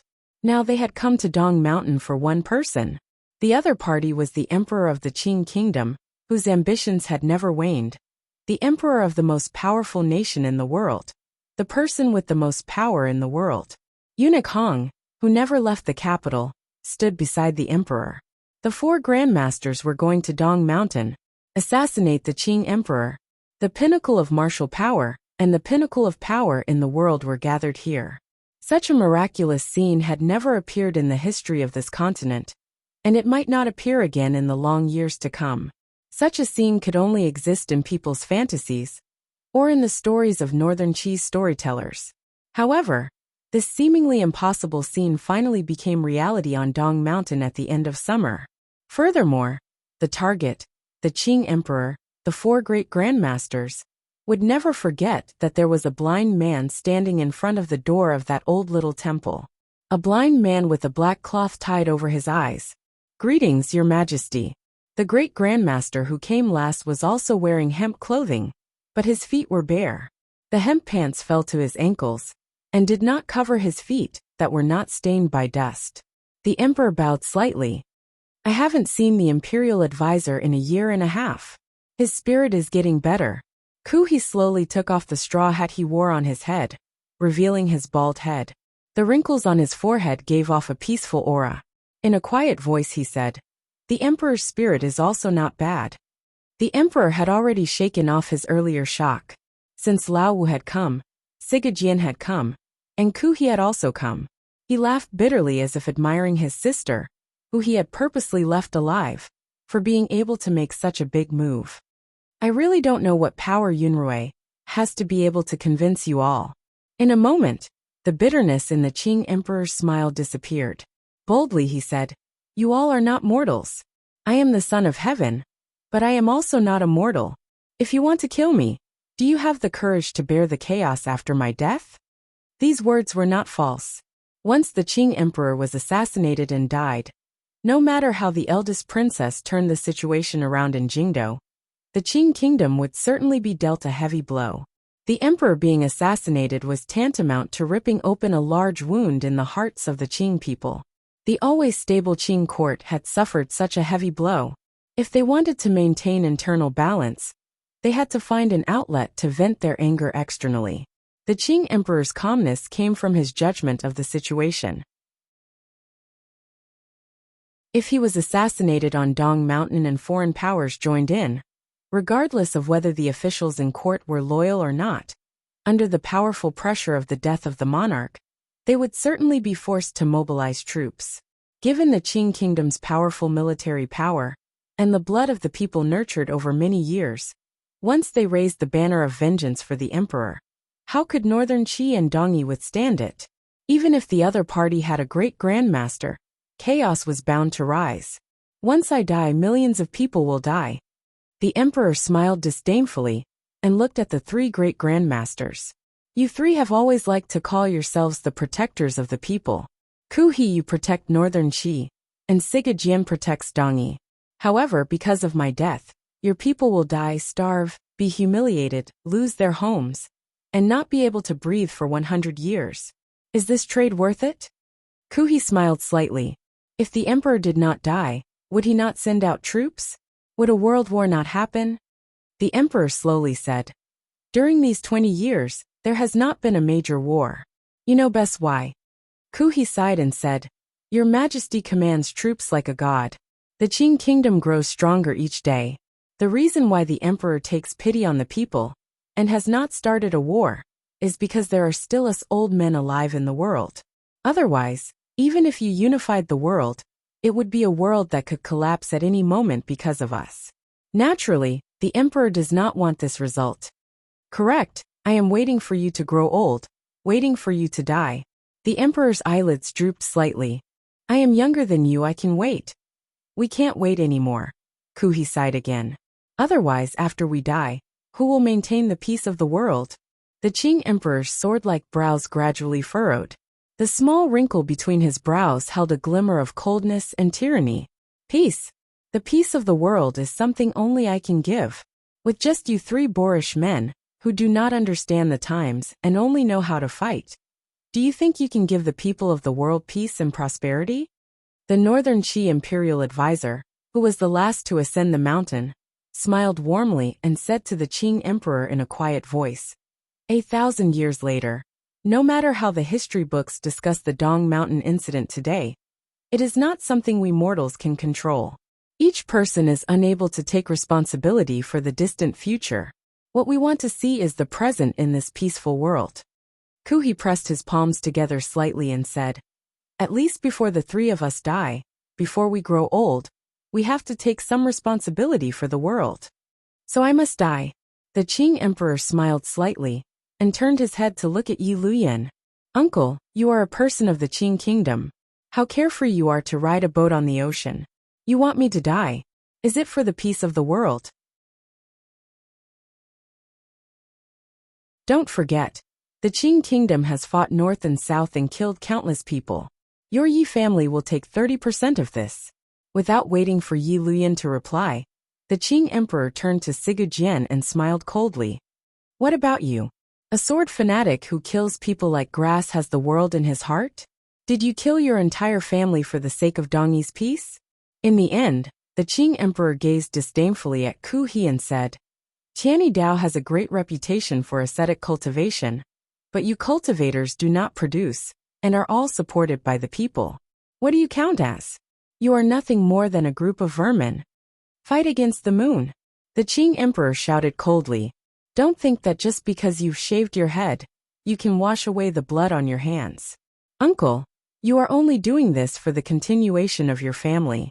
Of course, I had originally intended to kill you here.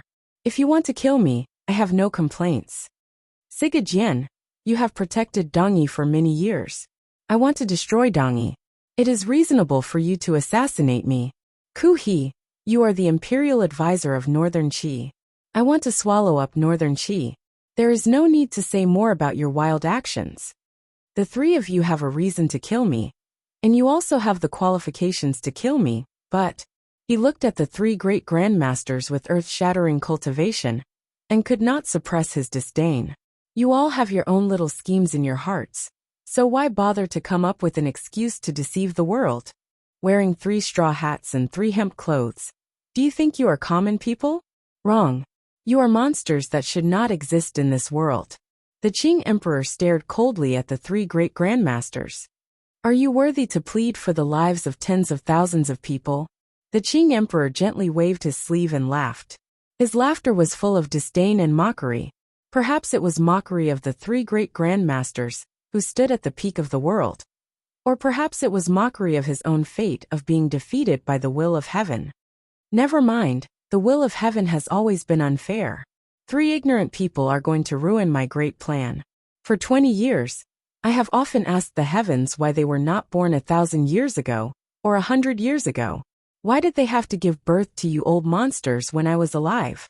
The most powerful middle-aged man in the world suddenly withdrew his smile and coldly said, Now that everyone is here, what are we waiting for?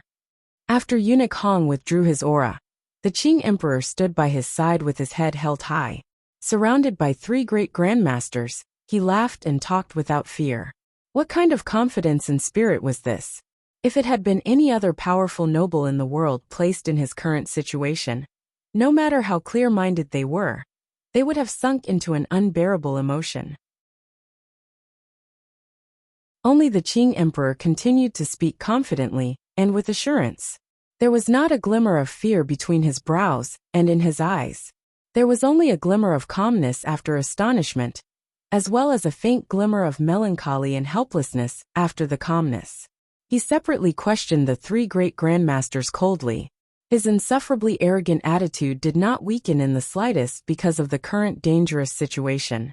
His long years of cultivation, as the most powerful person in the world, allowed him to naturally reveal the unparalleled dignity of an emperor, even though he was surrounded by the peak of human power. Given the Qing emperor's methods, boldness and determination, there were already signs of unifying the world 20 years ago. He had the ability to complete this great undertaking and create another country after the Wei Kingdom. The Qing emperor would also become the true ruler of the world. 20 years ago, the Qing kingdom's pace of unifying the world was forced to slow. In the process of the Qing kingdom replacing the Wei kingdom and becoming the most powerful country in the land, the martial realms of the world suddenly took a leap. Beginning 30 years ago, a number of great grandmasters gradually appeared in the world. In the history of the human race, there had never been a monster who could single-handedly oppose the machinery of a country. Once such a terrifying great grandmaster appeared, even someone as powerful as the Qing emperor would have no choice but to temporarily hold back the vanguard and seek a temporary balance in the land. What are you waiting for? The Qing emperor once again repeated in a mocking tone. A proper great grandmaster is afraid of me? Zhan Mingyue, you've remained hidden. Are you worried that this Dong Mountain situation was set up by me and Yunrui together? With one sentence he saw through the thoughts of others. The Qing emperor had this ability, even if the other party was an unfathomable great grandmaster. He smiled slightly. The faint light reflected off the black clouds above his head. His entire person seemed to have become one with the summit of the mountain. In an even voice he replied, "When all is said and done, Northern Qi and Dongyi have been harmed badly by the emperor and the eldest princess these years." Faced with such a good opportunity as Dong Mountain, the three great grandmasters would all wonder if the eldest princess' sudden loss of power and the crown prince's abrupt dethronement were part of a conspiracy by the Qing people. Thus, they had to see the true problems within the Qing kingdom. Everything at present, Yan Xiaoyi's rebel army changing commanders at the last minute, proved all of this. A strange sight appeared on the ocean. The layers of black clouds above the summit of Dong Mountain grew wider and wider. In the end, they connected to the horizon where the sea and the sky met. The entire sky was covered by dark clouds. The sky grew darker and darker. The churning and squeezing of the clouds seemed to be clearly visible.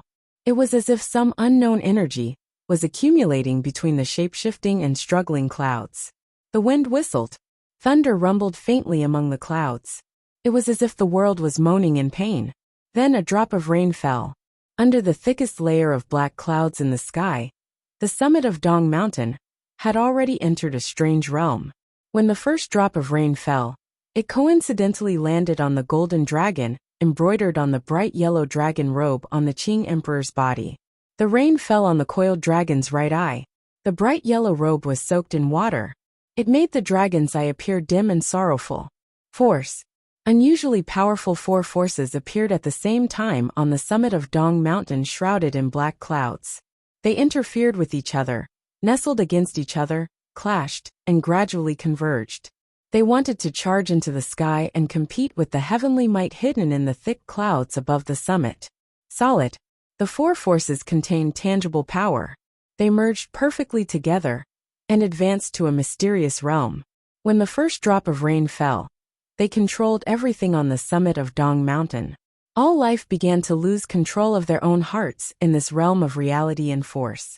The Qing officials and priests of the temple did not fall to the ground because of the terrifying pressure. They were still standing. However, their entire bodies were frozen. There was not a sliver of possibility of moving. They were terrified, but they could not narrow their eyes. They lost control, but their urine could not wet their clothes. They wanted to scream, but they could not open their mouths. The long grass around the summit fell down like swords, piercing toward the center of the field.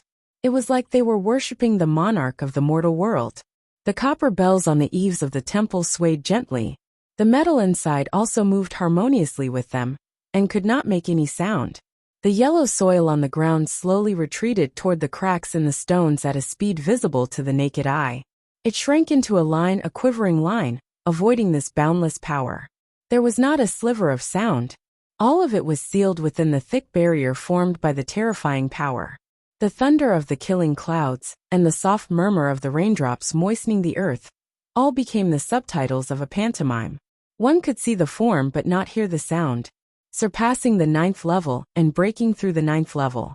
Humans had always wondered what kind of situation would occur once such power was fully displayed. On Dong Mountain, the 5 most powerful people in the world acted at the same time. This power even faintly surpassed the limits of humans. It began to move infinitely closer to the illusory path of heaven. The wind rose without a sound. The heavy rain fell without the sound of a drip. The rain struck Master Kuhi's old face. It was not turned into powder by the pure Jinchi in his body. Instead, it gently and naturally slid down, wetting the front of his clothes, his hemp clothing, and his bare feet. The wild wind on the summit blew his clothes backward. He was like a mountain, standing quietly at the summit, welcoming the wind and rain. He did not purposely resist. He only gently and naturally mixed in with the wind and rain. He was borrowing the power of the mountain, wind, and rain to calm the tyrannical Jinchi in front of him. Eunuch Hong held the Qing Emperor's hand with one hand. His entire body had straightened. The tyrannical Jinchi in his body was unleashed without reservation. His hair and beard all stood up and pierced through the official hat he wore on his head. His clothes also danced against the wind. His entire body emanated a tyrannical aura that could scare away ghosts and gods. It was as if he wanted to completely crush the mountain, wind, and rain. A strange light suddenly flashed through Master Kuhi's eyes. It was a strange light that was completely at odds with Tianyi Dao's righteous and peaceful nature. His lips muttered something, but it was impossible to hear what he was saying. It made his body sway helplessly in the wind and rain, but there was not a trace of dejection. Of the four powers present, only Eunuch Hong used his full strength. His aura shot into the sky, shaking the rain around him and the emperor into a pink mist. It spread around them and blurred the scene within. In the end, tyranny could not be maintained, particularly this kind of heaven-shaking tyranny. Eunuch Hong's eyes shone with a strange light. His entire person seemed to have become decades younger.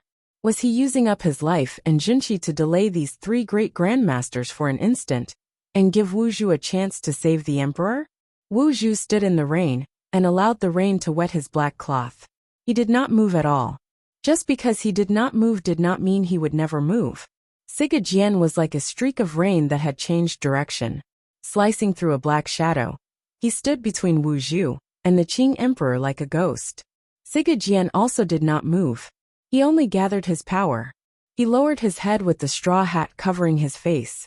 The rain that filled the sky seemed to want to completely swallow this short man in hemp clothing. No matter how large the wind and rain was, it was unable to swallow the sword he held upside down in his hand. Wu Zhu glanced at the sword in Siga Jian's hand through the black cloth. The sword that still shone with a cold and bloody light in the wind and rain suddenly dimmed for a moment. Siga Jian still did not move, but the powerful Jinchi in his body was forced out and seeped out through the hundreds of large and small holes in the hemp clothing on his body. These hundreds of holes were the price this great grandmaster had to pay for killing 100 tiger guards with one strike. Siga Jian's Jinchi seemed to be tangible as it shot out from the holes in his hemp clothing. Although it did not make a sound, one could feel it clearly from the rapidly swaying shape of the hemp clothing through the holes. After these pieces of Jinchi were forced out of his body, they did not break through the air. Instead, they danced around his body in a sharp arc. They danced around his body, causing the rainwater to dance. The rainwater became blades that danced noiselessly in the air. They were transparent and looked incomparably magical.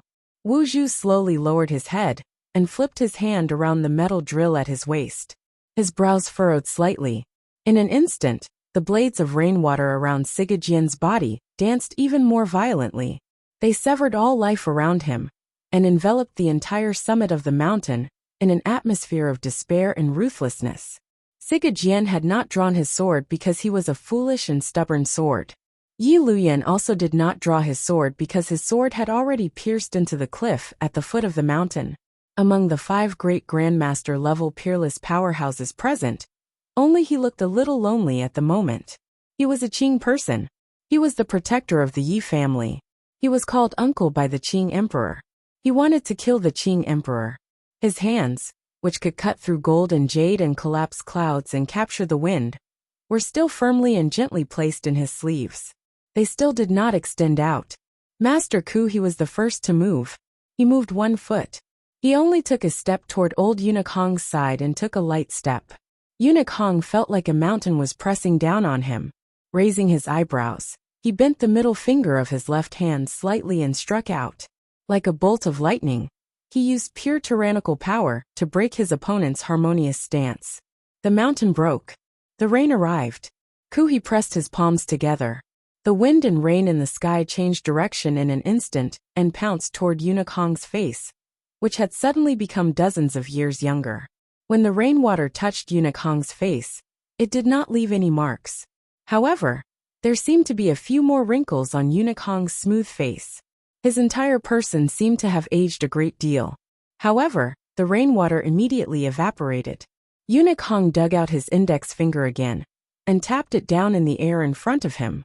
Although it was silent, it caused the rainwater to move out of the way. It caused the stone tiles to split open, revealing the yellow soil below. Even the yellow soil could not withstand such a ruthless aura. Countless grains rolled and twisted, forcing out the moisture. Kuhi was like a fallen leaf, not touching the rain as he drifted back. The stone tiles he had stepped on earlier suddenly disappeared.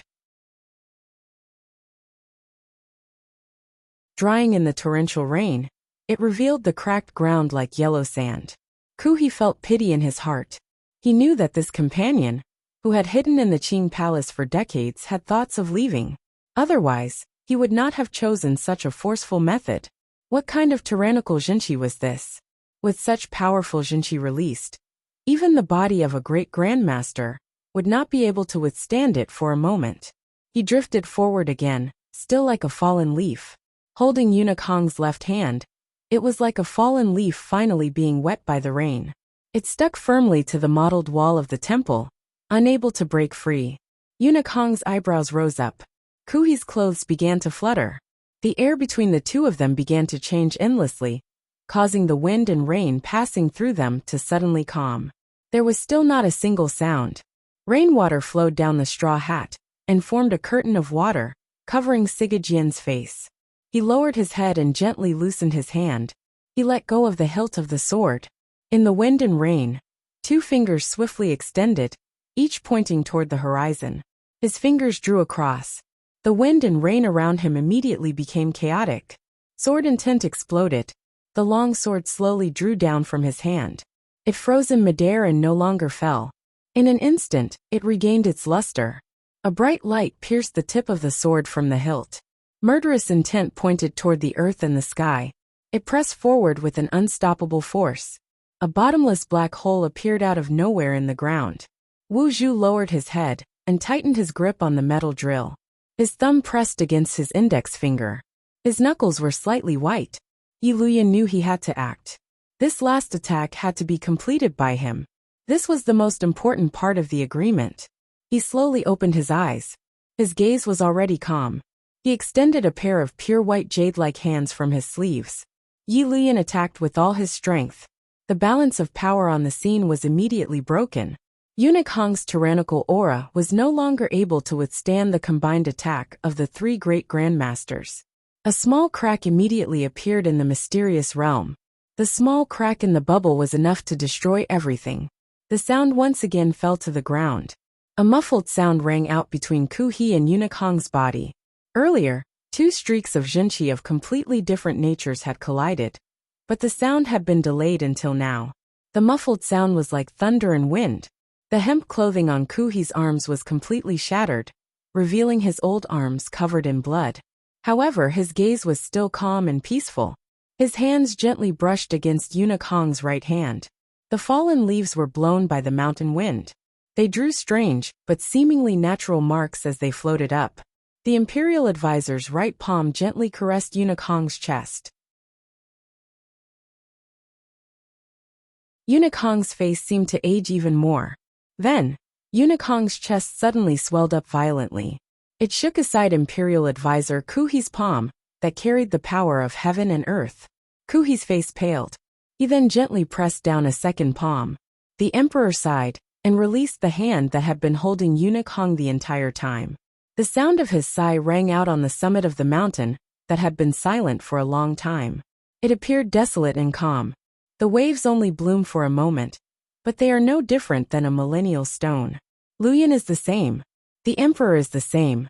Yi Luyan expressionlessly finished reciting this verse, and came to stand in front of the Qing emperor. Ku He and Eunuch Hong were together. Wu Zhu and Siga Jian were together. There was no one else in the world who had the right to stop him from completing the final attack to assassinate the emperor. A bolt of lightning in the sky finally reached the summit of the mountain. The sound of rain grew louder. The lightning flashed and disappeared. It only lit up for a moment. It was truly in the time it took for a spark to fly off a flint. In this instant, Siga Jian saw Wu Zhu loosen his grip on the metal rod.